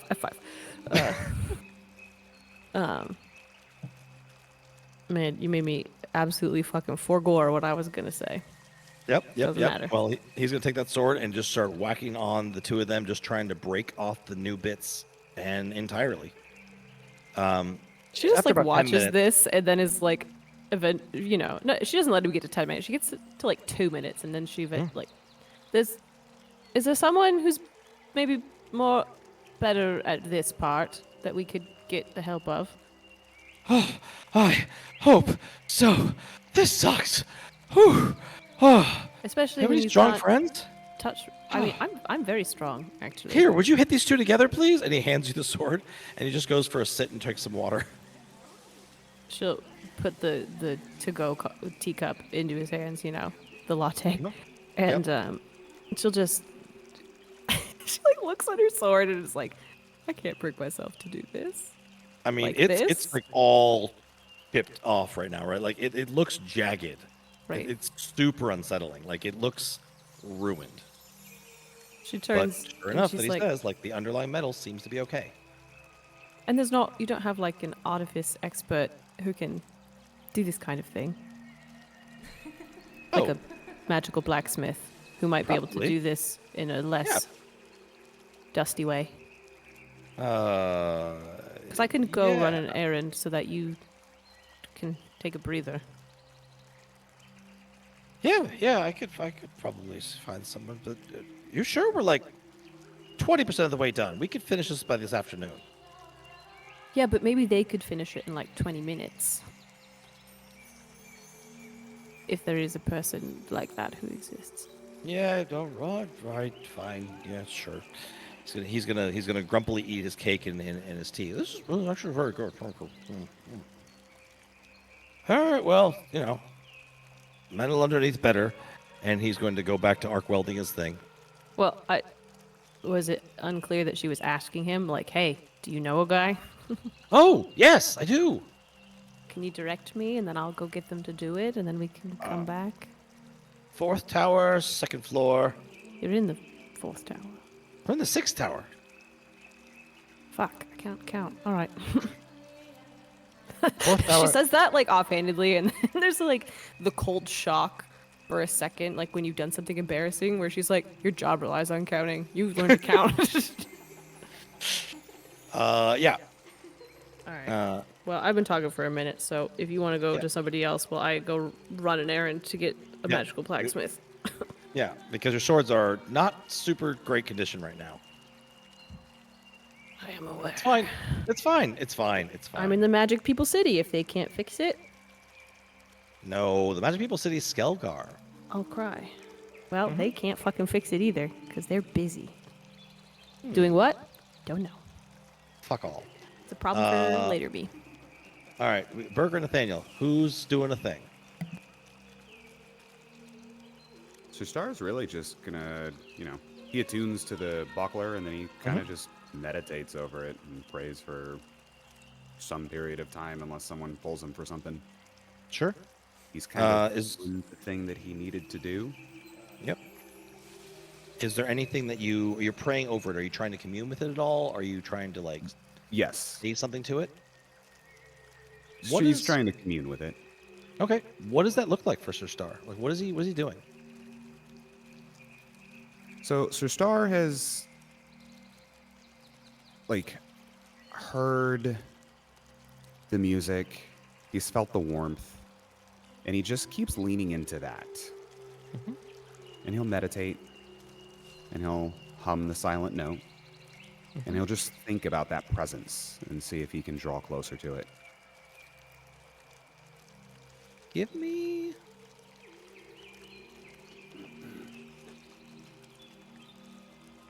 Give me a religion roll.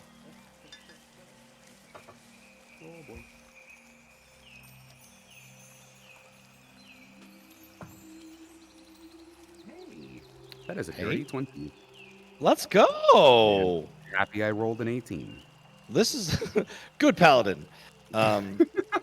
Did not start as a paladin. Good paladin. Okay. So you Wink, spend a little time, right? Communing and thinking with this thing, this entity, this shield, this piece of your god. The more that you are... Sir Star, you met Tak, right? And you met Symphony. Yep. And do you recall what those beings were?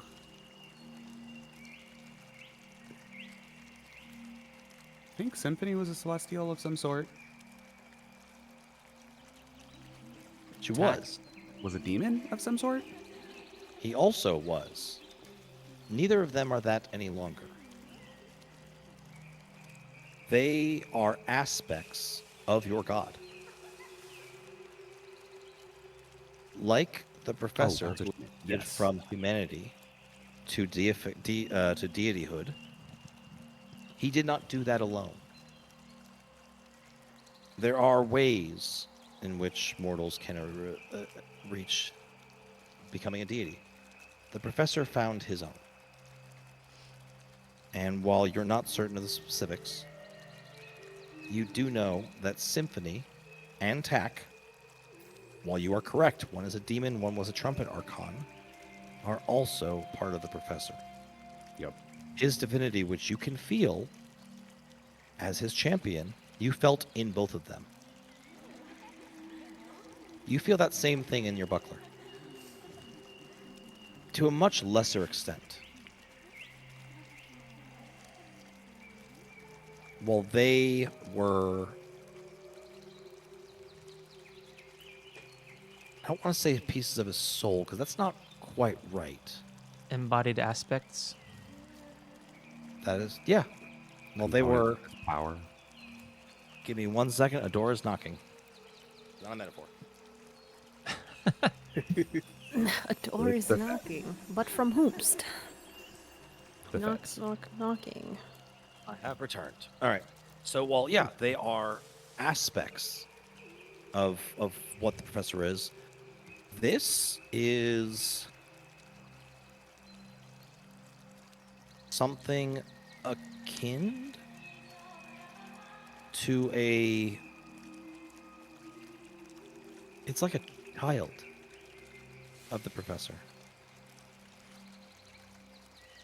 Once he realizes that, he would take off his brooch, which is the trumpeter archon's trumpet, and he'd just set that on the buckler and continue meditating. And while you get that sense of warmth and excitement and joy, and it feels very childlike in that these emotions are big and powerful and loud. You also feel something else within it too. For as much as this artifact is a part of your god, it's not the only parent. Which is now apparent. Boo, boo. I will take no gaff. I will make all the bad puns. No gaff, but all the guffaws. Ah, ha, ha, ha, ha, ha, ha. Thank you, thank you. Laughing for reasons.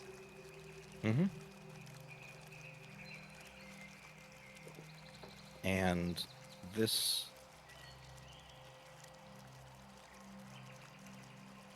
You feel a connection to this.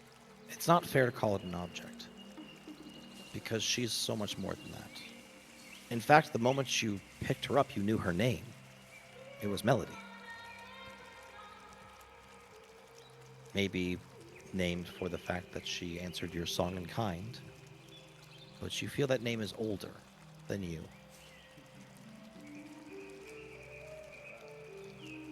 And you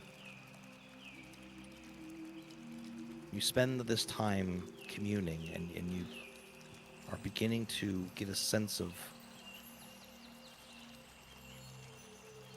an intelligence here.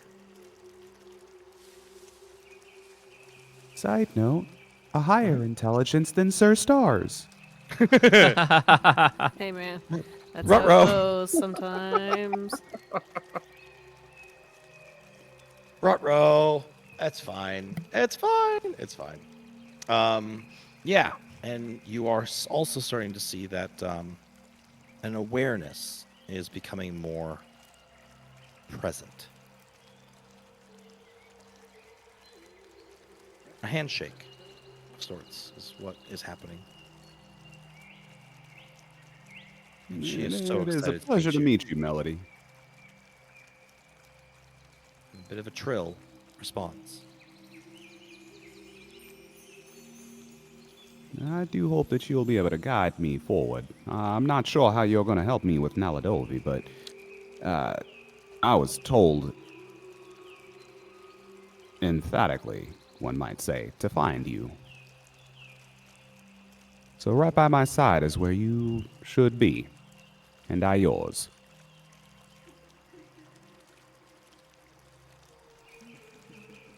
And you hear some notes respond. A very complex set of notes that really almost sound as if it's human speech. The way a violin, you can almost hear the lyrics when it sings to you. Sounds like Naladovi, with that upwards inflection at the end. A place controlled by the vampire Willard. He is my arch nemesis at this time in my life and for many decades now. We must vanquish him, not just for my safety, but for the safety of all humankind. And others. It hums. She hums. You hear that same approximation of speech through music. Help.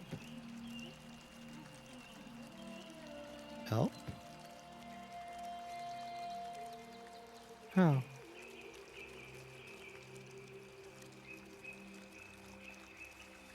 Well, I think we'll figure that out together, but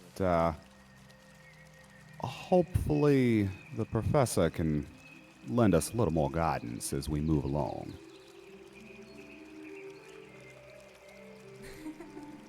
You once again feel a warm contentment when speaking his name from Melody.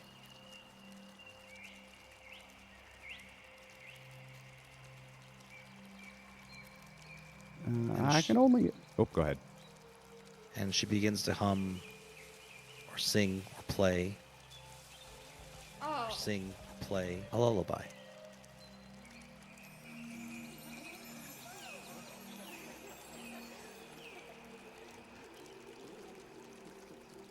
Go ahead.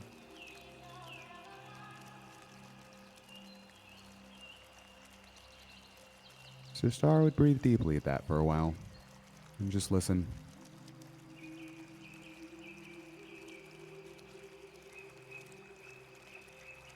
And where is the buckler now? You're not wearing it, are you? It's like on your lap or something? Yeah, it's just on his lap.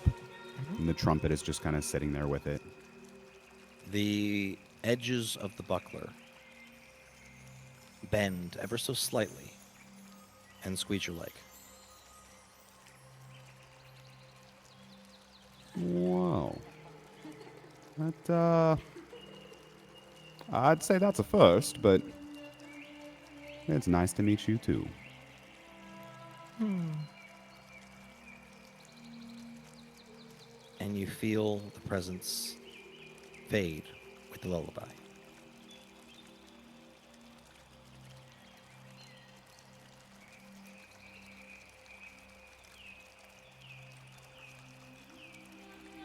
And does Sir Star feel anything from the trumpet? Roach?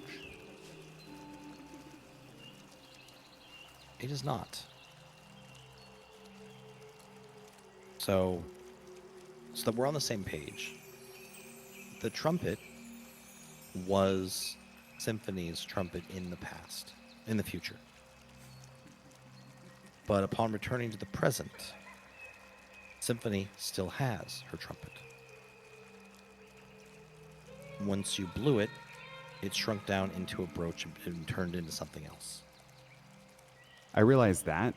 I didn't know that during that it also lost its connection to her. I didn't say... Because I remember it's a Sorry. brooch. It's my +2 It is.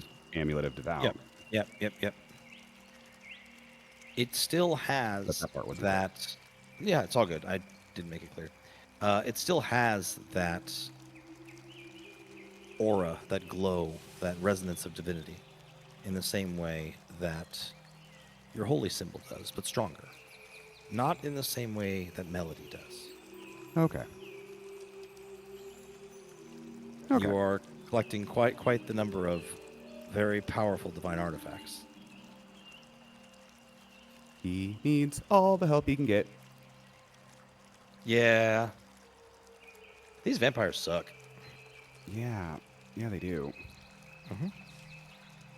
So then, yeah, he'd put his amulet back on. Mhm. Just kind of give a gentle pat to his buckler, and then he would actually say a prayer to the professor. Saying anything in particular, or just kind of acknowledging him and... Yeah, there would be the typical acknowledgments, of course, you know. Yeah, sure. Thank you, Father, wherever you are, in your secrecy and shadows and powers that be. I have found the buckler. I'm not sure how this can help me, but we will continue moving forward towards our goal, and I look forward to your guidance. Thank you.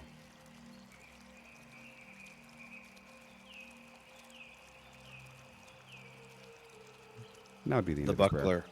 Cool. The buckler will kind of trill in an agreement or acknowledgement as she bounces from kind of unconsciousness to consciousness for a moment, and then back to unconsciousness. Cool. While you're doing that, Talon is copying things into his spellbook. Burke, Yep. how we doing? Doing good. Let's see. Burke probably would have tag along with Talon, but he's mostly observing Spyre. Refresh my memory. Burke has been through the timeline and a half, has seen all the war take place. What does he remember about Spyre? Spyre never fell. Nice. Yeah. They didn't like him last time he was here, which was, I think, in the future. Yeah, I don't think we've been to Spyre since. I don't think so. Sure. I don't think we were there in the past. Brain. We only- Okay. I know, yeah. right? No, we never went before. We Right. Only went after. had the incident. So yes, he Yeah. is going to stay with the prince to not get accosted, but Sure. also, while he's strolling around, is going to look for, the usual. How do I defeat this place? What Yeah. are the easiest ways of entry? Who are the people that I should kidnap and kill first? What looks good to tamp? Yep, exactly. Burke, you're a sick man. You need help. Mm-hmm. Okay. All right. I don't. If there's something else you'd like to do, I'll probably check in back with Vesper to see if she can get her sword fixed, or refixed, or unfixed. Other than whatever before bed, 2 more sendings and something the next day. Okay. I see those. I have them pulled up. That'll probably be a bit later in the evening. We'll get back to that in a minute. Yeah. Allie, you're playing Whack-A-Wizard. Hunt-A-Wizard. No, I'm trying really hard not to play Whack-A-Sword, actually. Yep. Because in a city of this many people with this much magical history, there's got to be a better person for this job, and I'm going to go find him. Okay. Well, he was having a great time, and he was really excited to go whack a sword with a sword. He got his It fun looks in. She gnarly didn't as stop him hell. until he was like, woof, I'm fucking tired. Yeah, she eases it back. It'll still fit in the scabbard, maybe not Oh, yeah. nicely, but she'll put the Oh, back no, in the it's scabbards got mostly teeth. so she doesn't have to look at them. It's got jagged teeth right now. She It looks takes all cool the as little hell. shards and puts them in a little pouch. Little tie, you sweep them onto a little hanky and you tie them up. Yep. And then she goes to 4th tower, 2nd floor, Okay, great. to whoever she would have coaxed the name out of. So, Yeah. It's Doesn't. No. Ildare. So Yeah. make Well, my whatever. way over. You see a female elf that is kind of working over a enchanted flame with a pair of fine tools that is currently bending wire into some rings. This is not sinister at all. It's fine. An elf making making rings in Spyre. This is going to be cool. Hey man, we've got thousands of years before this becomes a problem. I've seen Lord of the Rings. It turns out fine. Yeah, exactly. Yep. She'll do the polite thing again and like knock on the door frame. Oh, Hi. I've already human. forgotten the name that you said. Because Beldar. yeah. Feldare. B. Like baskets. Sorry. And she'll like do that thing where she pushes her hair behind her ears again, like sorry, my Elvish is like Bad, third grade yes. at best. Yeah. Felindir pointed me in your direction. And I pause for a beat to see if that does anything What to did her he face. break? Well, I did ask him. Well, I didn't ask for the breaking, but and she'll once again go. These are weapons, but not in fighting condition, and she'll pull them out once again. Still sheathed. As soon as it comes out, she hisses. Yeah. Oh fuck. Sorry, I forgot upstairs too. This one doesn't like elves. She's being a bitch, and I don't know why, but I'm trying to find that out. Oh, okay. I can This see why one's- he smashed the shit out of it. That's actually not why, but Oh, it made him feel better. I think. If you want a chance Should I- at it, that's actually why I'm here. Okay. Because, and she'll like point out, as you can see, looks like these were altered. She pulls on some fancy spectacles. It's the kind that have a bunch of different magnifying lenses that you can Yeah, kind of the swap loop. closer and closer. Yep. Yeah. I don't know what they're called, but I love them. And she'll just And say, as you can see, once Felindir exhausted himself, I thought that there had to be another way to do the thing he was trying to do. And he pointed me to How? you. Exactly did he do this? She pulls the other sword out of its sheath. No. It wasn't going to break the magic as far as I could. I mean, he wasn't going to break the magic by doing this. Which it kind of gives that, like, conspiratorial kind of look like he's a shrimp, you know? Okay. Yes. You want So- to get the dishes removed, I guess. Yeah, if that's possible. And it's definitely possible, but, with less casualties? Shards. Pain and suffering. I should be able to remove. She kind of takes a look at the underlying metal. This is some sort of cold forged. Actually, I don't know what that is. Yeah, that's, how we got to this point, is not knowing. Oh, yes. I'd suggest melting the top layer off, but I don't know what that melts at. I suppose it's not a good idea to just put it in and keep turning it up. You actually might need to do the opposite. You might need to put it not in a forge and turn the temperature way down. Oh, is this some Fey shit? Yeah, some winter court shit too. Oh. Though the additions might not be, so they might melt in the normal way. Yeah.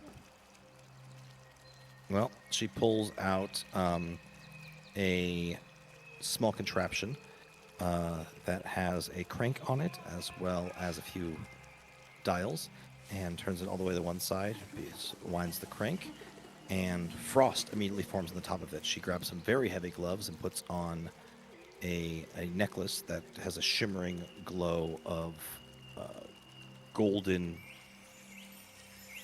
like, radiating heat between her and this box, and takes some tongs and places the ouchie sword on top of this cold object. The upper blade, the addition, immediately covered in frost. The underlying one doesn't seem to change. See, this one actually does. It's it hurts people with cold, so that makes sense. Also, Well, I can certainly try to remove the outer layer. And it looks like... Do you want the two blades forged into one again? I don't know yet.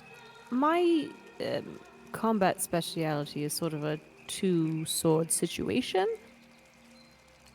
so I'm not sure that I want them put back together until I can really see what the final weapon would look like and if I could use it effectively. Well, guess you can always pay another talented artificer to reforge them the way they are. I mean, I'm gonna be here for a bit, so if you don't mind, once I kind of figure out what the fuck is up, Why not? and I'll happily pay you for your services in that, if it comes to that. Yes, coin is good. Favors from the crown are better. And she kind of gives a knowing look at your pin. Vesper smiles and she says, "I'll see what I can do. This is personal business, but a favor from House Delaith is also nothing to be sneezed at, Guess in better especially if you favor like than... wine."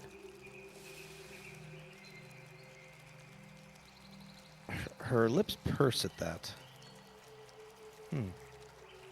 And if not, well, I'm sure we can come to an agreement.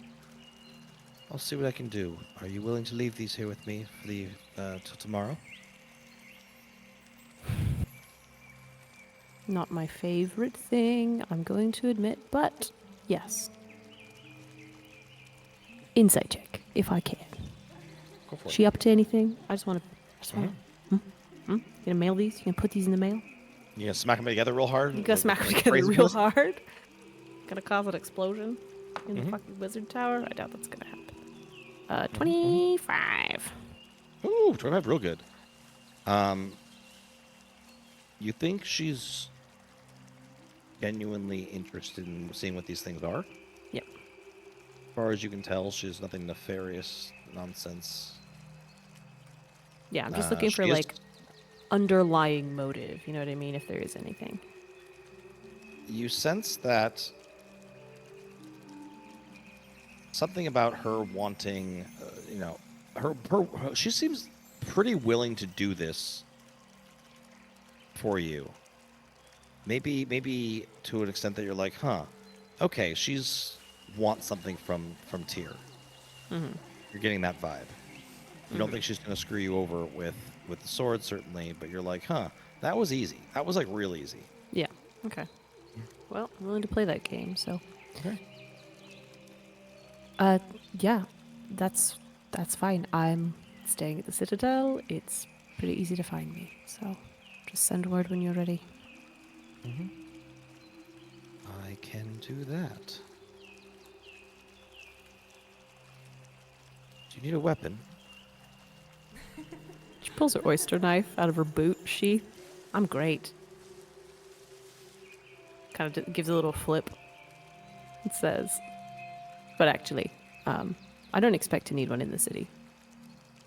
Puts the oyster knife away. But if you have something you're looking to test, Oh, I don't specialize in weapons. But I do have, she pulls out a well-made long dagger.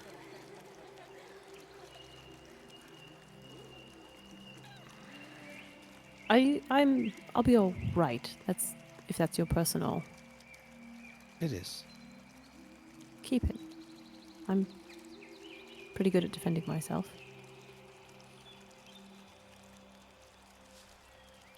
But thank Alright, you so that- for the offer. It's appreciated. Well, until tomorrow then. If you have She any kind of trails off. questions. Many, but I don't know of any that you can answer. Yeah, This sword will have to do much talking. that's why I'm we're... sorry, that's rude. No, it's fine. If you can talk to it, please do. That's literally why I'm going through this whole rigmarole, to try and figure out what the fuck, because my family has been lying to themselves for generations. Let's call it that.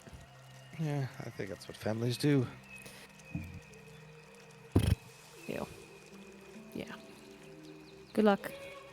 Thank you. Uh-huh. And you as well. And... yeah. Scurry away.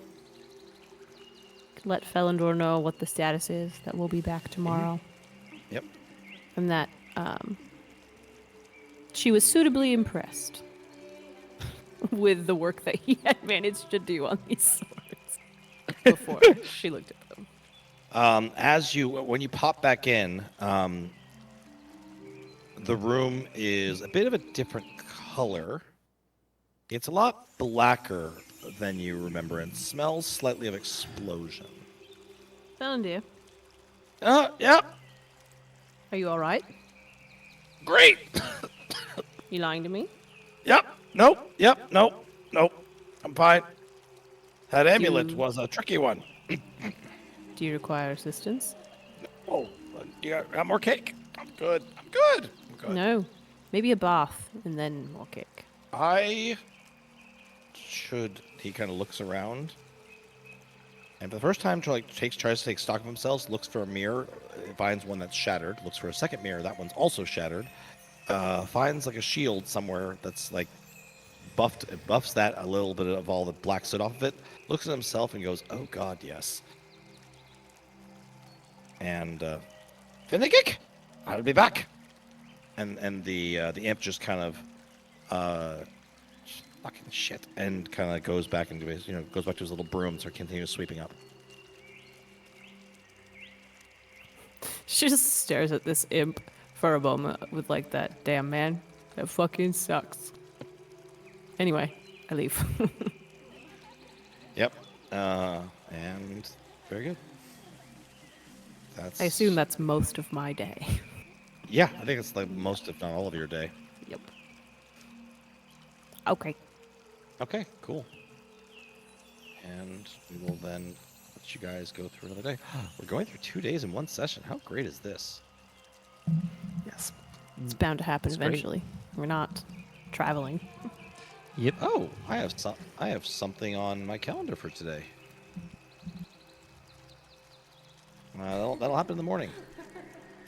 Cool. Yeah, that's all right. Talon has a couple things that he is doing this evening. Do you want to read them off and I'll respond? And, Sure. In approximately 25 words. Yep. So first is setting to Mon and kind of singing it. Yep. It's, which I'm not going to do right now. My voice is not great. Oh, good. Mine never is. I love you, O Mother of Nature. I will find you, ancient keeper. I hear your song, and so too the spirits of the forest. Just like a nice thing. And there's kind of a message hidden in there.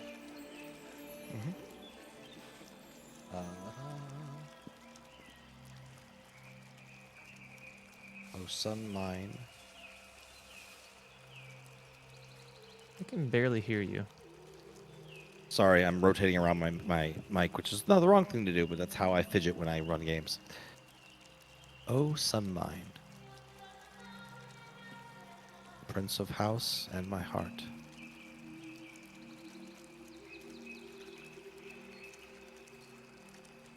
I hope that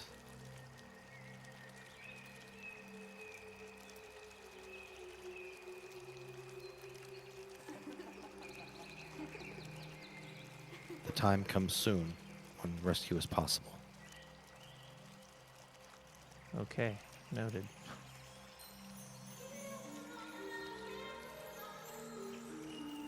And you're next. Sending stone to Raylan. Duchess of Korathor Nogok has a secret kobold lover. They meet on Sever Night at midnight in secret. She loves music and art.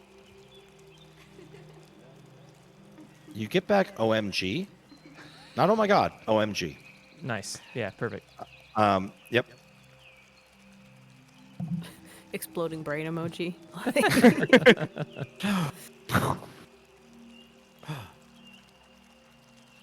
Yeah.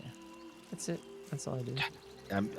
Yeah, she I kind of feel like it's the same thing that Rail did with the what. It's like, oh my god, excited, and like responds too late after the sending's done as she's trying to think of something to say. That's fine. As long as she appreciates it. Yeah, she do. And Yeah, that's she it. do. That's it until morning. Okay. Lovely.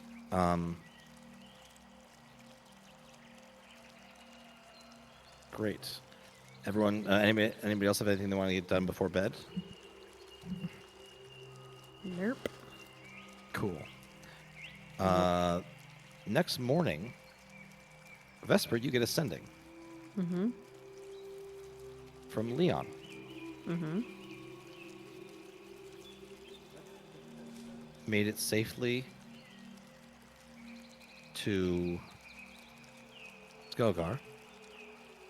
I'm going to head to my family's home tonight. Thank you. And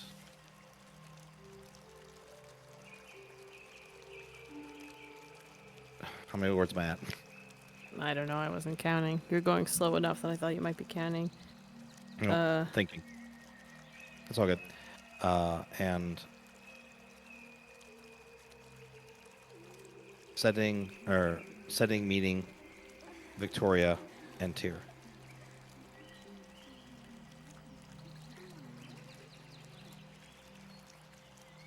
She will send back. Glad to hear that.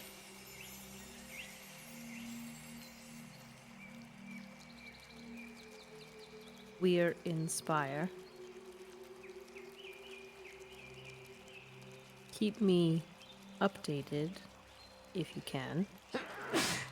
Oh, excuse me. I'm sorry. All good. I'd like to be at that meeting. That's 25.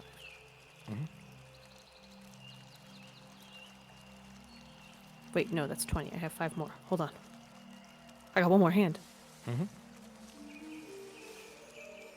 You have 5 hands? I do. The files I'd are like to be in at that here? meeting as intermediary and your advocate. And Okay. the implication of your being, like, not Skelgar as much as Leon, if that makes any sense. Trying to, like, it's hard to do when you're doing the sending and counting. Your inflection's Right. a little funny, right? But, like, with the magic, she'd make sure that her tone implied that. Right. Okay, great. Noted. Talon, you have anything to do in the morning? Yes. So now that I have divination, Yes.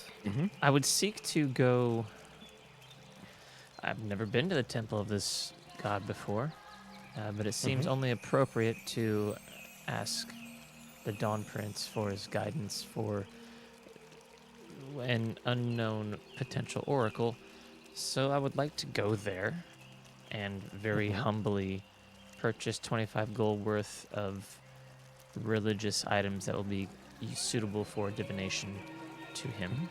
I don't know what those might be. I could roll a knowledge. I could roll a religion, but I would sooner, and that's a 14. But I'd also ask someone, respectfully, wait until if they're giving a service or not go in during a service. Wait to find someone who might be able to inform me what that is, and then ask if I can purchase those here.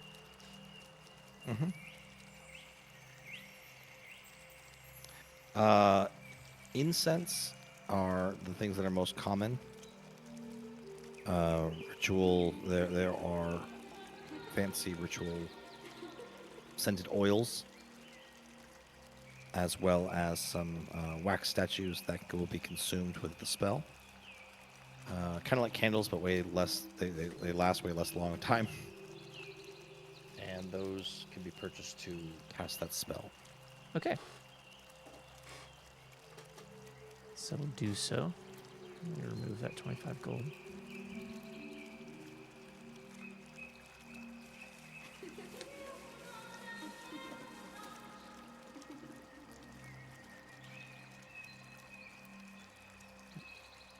Okay.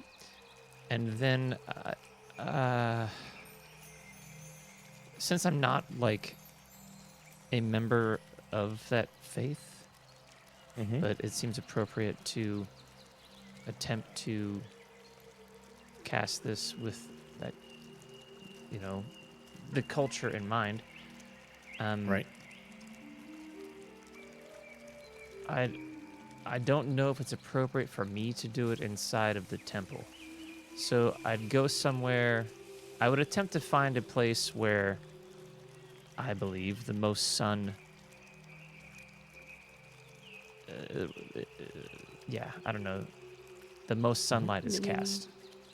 Maybe the temple has like a garden somewhere? Yeah, maybe. Something like that? Yeah. Just a Yeah, place with there's a place where things grow. Yeah, and then like the most lack of shadows, things like that, right? Like it is sunny here. Yes. And probably at the I thought about like that's the Dawnfather. So yeah, I'd do this pretty early. Like I want to be casting this at dawn or right around that time. The Dawn Great. Prince, not Father. I apologize. It's okay. I was gonna correct you, and I was like, well, I do it too, so. I even Baylor, I wrote it get outta correctly. Yep. Yeah. And then I attempt to cast divination. Okay. Quickly read that spell.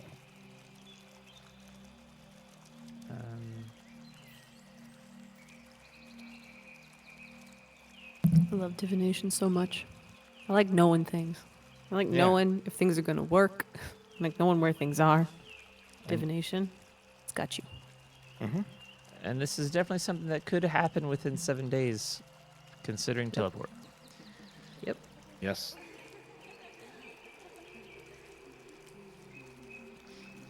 But the question that I ask is,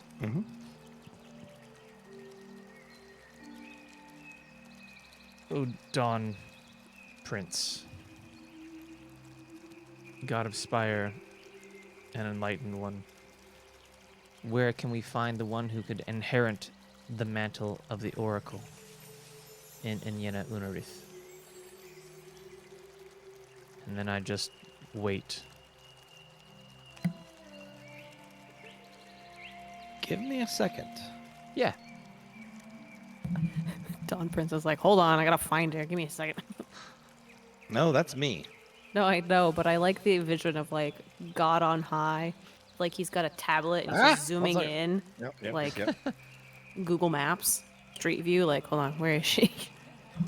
Also, like the idea of like, you know, even though this is a spell that contacts things like deities and whatever, there's still deities. They don't need to answer right away. The Sure. spell may be cast instantaneously, but they get to you how they get to you. Yep. Good, because I want to marinate on this one. Yeah. He's like, hold on. That depends on what you do in the next couple of days, where you can find her specifically. Yep. There is. Yeah, you get. It's not a busy signal. But you get the sense that a channel has been opened and not yet closed. Okay. The spell worked. You contacted this entity. And they have not yet responded, but that was not their response. Yeah. I'm definitely not going to try to hurry a god. Or a servitor of one. TBD. The equivalent of the corporate email. I'm not sure. Let me check into that and get back to you. More or less. Beautiful. Okay. I think that brings us to a good place of y'all getting a summons to meet with senators from Spyre to discuss your presence and your claims and how it affects the Empire of Spyre.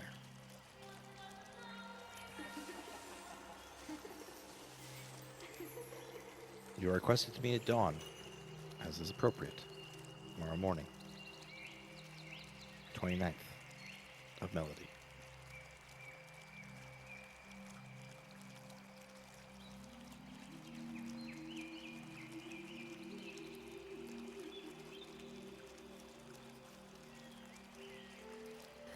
Okie dokie. All right. That's a tomorrow. That's a tomorrow problem. Is that Adding that to the calendar.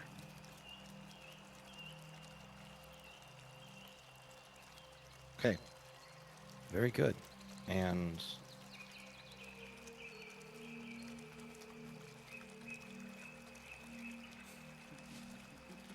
we're at 10 o'clock. And while we could call it here, I guess we can let... we can either call it here or something else you want to do tonight. I think this might be a good place to call it, though. Is this sword resolution gonna be quick or nah? Because I kind of like to get it wrapped up so we don't have to spend any time on it next time, if that's okay. Sure. And because that's what I'd be doing today. Yeah, we can get that. We can wrap up that scene before we call it for tonight.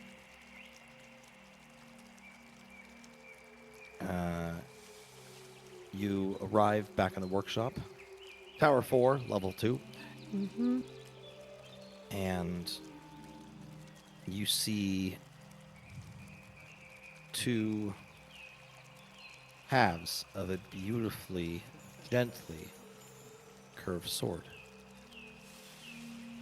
You can see very clearly where these two pieces were sheen apart of each other. They are cleaned and placed upon a work table. If they were to be reforged and reformed, a slightly curved, single-edged, 4-foot-long blade, resembling a katana, is what they would become.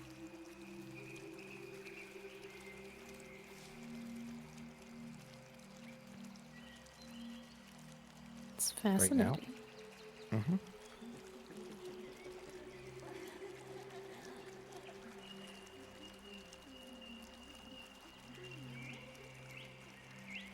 Mm-hmm. What they are here. You have the spell identify, yes? Yeah, I've tried it on them before and it didn't do anything, but now I'm maybe understanding why. Well,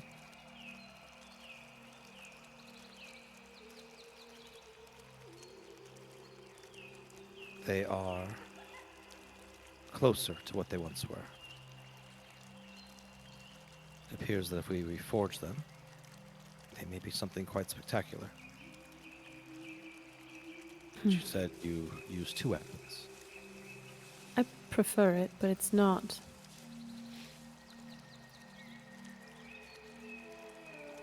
It's not the only thing I can do.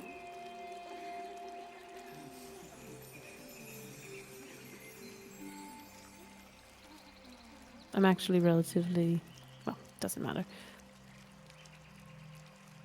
Does it look like this thing could be wielded with one hand? Like, for out-of-game context, I Yeah. guess. Because I have the yes. dual wielder feat that lets me wield non-light weapons, but if a weapon has the two-handed or heavy property, I can't dual wield it. So, does it look to Vesper like this is still something she could wield in one hand? Yes. Yes, it is. Okay. It's light. If you pick it up even more so than you expected, that other metal that was added, clearly much heavier than what the original underlying, whatever metal this is, whatever fey bullshit metal this is. It's incredibly light. She kind of chews her cheek for a second and then says, if you wanted... Well, I wouldn't say wanted. If I asked you to reforge it, how long do you think it would be?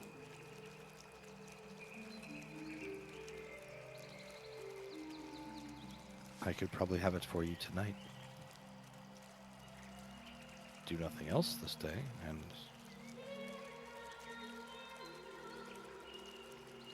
but I could have it done by tonight. I think it's fair then.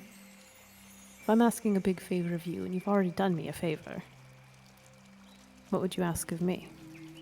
Besides being owed a favor, I think you want something specific. I do. Well, I'd like to know what that is before I ask you to do something. And she just gestures to the sword pieces, and like, that's pretty important to me, you know?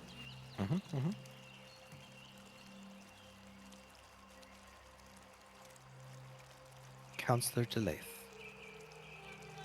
She brings an air of formality.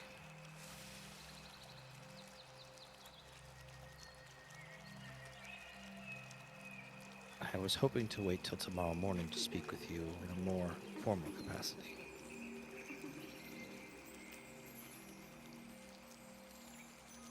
But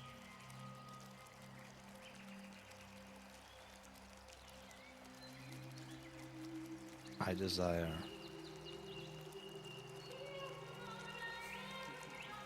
there are things that we cannot move from within our walled city, and some of us wish to extend our reach. I know you've come here to seek an end of the embargo, the blockade, our isolation. But until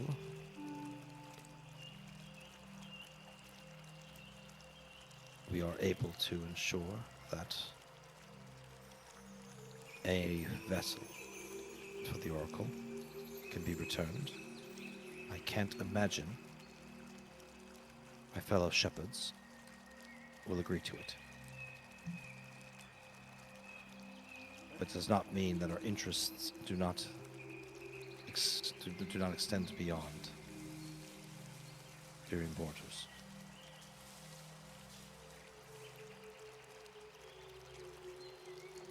I would like a favor of your king.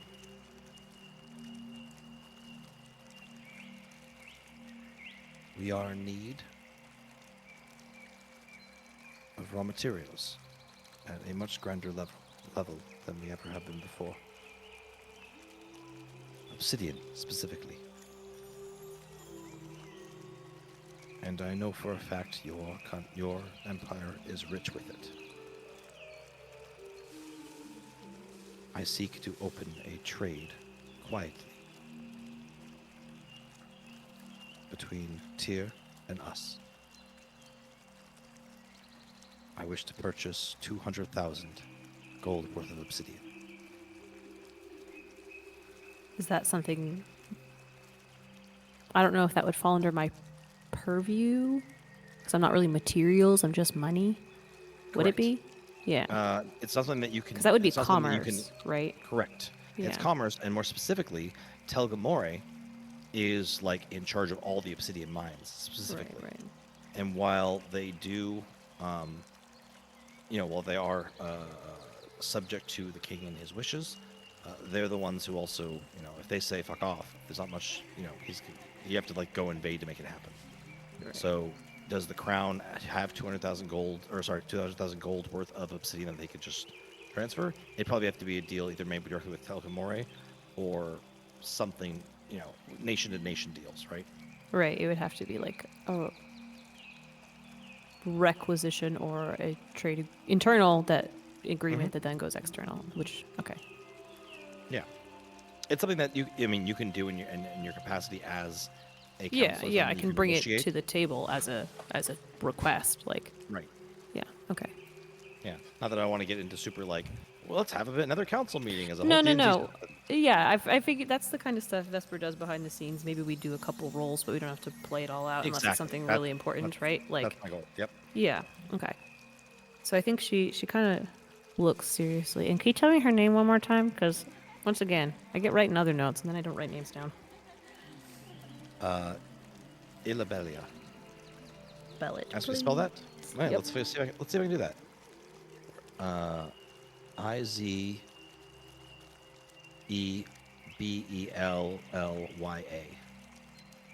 Isabelia. Okay. Put her in Sorry. persons of interest, please. Yeah. Senator. Shepherd, please. Yes. Vesper would say the right thing. They're both big experts. Shepherd.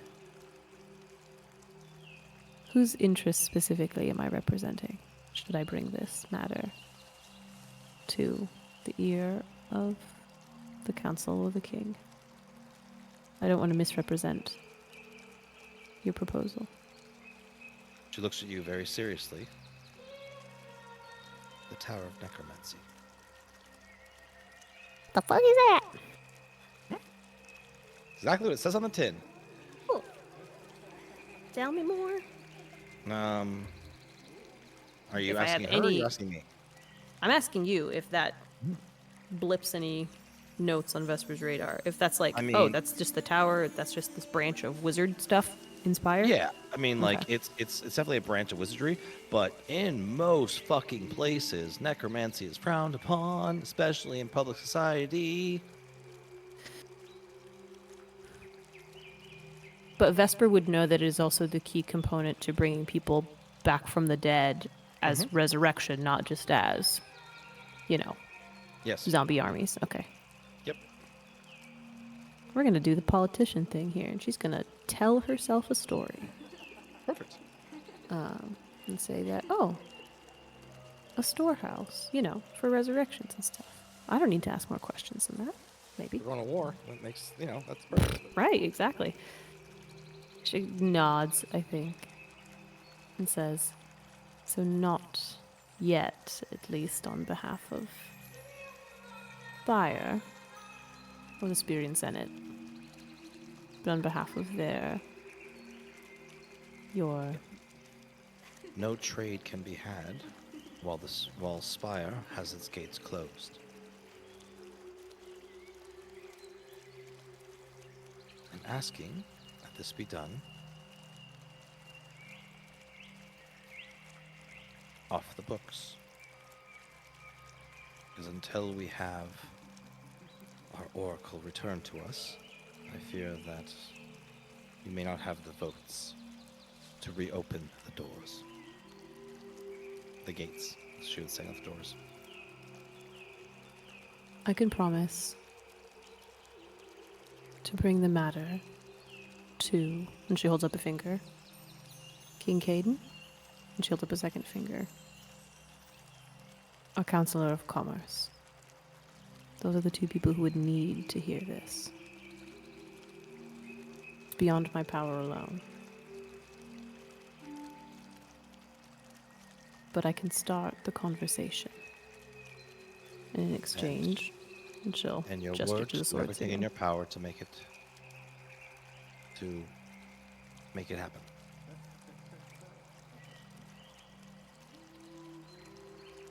Vesper's not pausing, Allie's thinking. It's okay. I think Vesper would say, your oracle may be returned to you sooner than you think.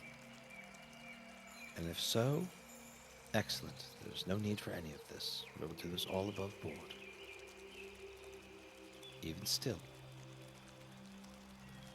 I just want to mediate your expectations insofar that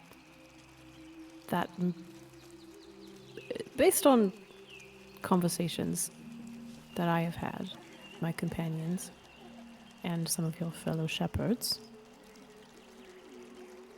your oracle may be returned to you before I can get the ball rolling on that, so to speak. But I do promise to bring it up and, to the best of my capacity, get you what you need. She nods. Done. Hold out my hand for her to shake. She shakes it. Let's see if we can make an ancient sword then. Let's see. Do you need my help, or should I stay you out of swing a your hammer? way? Actually, I'm not. If you point me, I'm quite strong. Stronger than I look. Okay. Let's get to work then. She hands you a smock, Great. and I think we'll cut it there. Yep. Cool. I like you guys. I like this game. This is fun. Oh yeah. Oh yeah. Sweet. Cool. Well, I guess that should say. I guess this brings another chapter to a close. Thank you, Mortals and Monsters, for venturing with us into the world of Alaemyr. We stream bi-weekly, except for this week where we came twice on stream. Here on Twitch. Oh my god, I made it worse, didn't I? Yeah. Here on- What's happening? I'm scared. I don't know, man. I'm doing my best. All right. You can find us here on Instagram, Facebook, Twitter, TikTok, YouTube, where we share updates, sneak peeks, and magical surprises. Before you go, we need your help. Our lovely players have been awesome tonight, and I want to know who you think was the most awesome. There's a live poll up on our Patreon right now, and for you think whoever wonderful players deserve a Destiny point. Whoever got the most points will earn a shiny new one. Public poll is available right now on our Patreon. It should be, it's on my QR code below me, and I can also post it in the chat. Give me just a moment. Patreon.com/Fables of Alameyr, all one word, to type it into your browser. Oh, yeah, that, That's or just do that. easier Except for, than except for there's anything a else. C, I think. I think there's a C there, so. I don't think so. Maybe. Well, I mean, patreon.com/C/Fables of Alaemyr. You'll figure it out. I believe in you. Or it's both. Maybe you're right. Yeah, I I was don't like, I know. don't think you need the sea. I think it brings you to the sea. Anyway, doesn't matter. All right, very good. Yeah. Well, Just- last session, it's up now. You're welcome to do that. Last session was actually a tie between Talon and Vesper. Do you both get Have one? we had a tie before? I don't know. Wow. I don't know. I don't Roll think so. off. Roll off. Rollies. Rollies. We're doing it for loot. Yeah, Roll we what? have had a tie D20? before. It was between Ian and I. I don't remember what we did. Did we do rollies? We're doing rollies. Roll Okay. was the option. I Which gave it to dice? Yeah, what kind of die do you want? Percentile, because it's fun that way. Sure. We going high or low? Hi. Okay. 98. I got a 90. Oh, Oh man. Oh, wow. I was like, 90? Oh, I got this. No, it's fine. 98. Jesus. All right, Damn. Talon, that's the point. Anyways, Woo! if you guys are looking to interact with us directly, you can join in our fan Discord server. You also find us on our Patreon to give you access to exclusive content, all that good stuff. Yeah, and thank you and please fill out that poll. You don't have to be a patron to do it, but we'd love you forever if you were. Our next episode will be 2 weeks from today on the 4th of November, which will be super exciting to have you guys. Hope to see you there. November. But Already? until then, right? It's crazy fast again. Ew. But until then, keep your quills sharp and your eyes wide.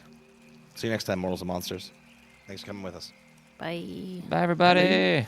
Bye. Bye-bye.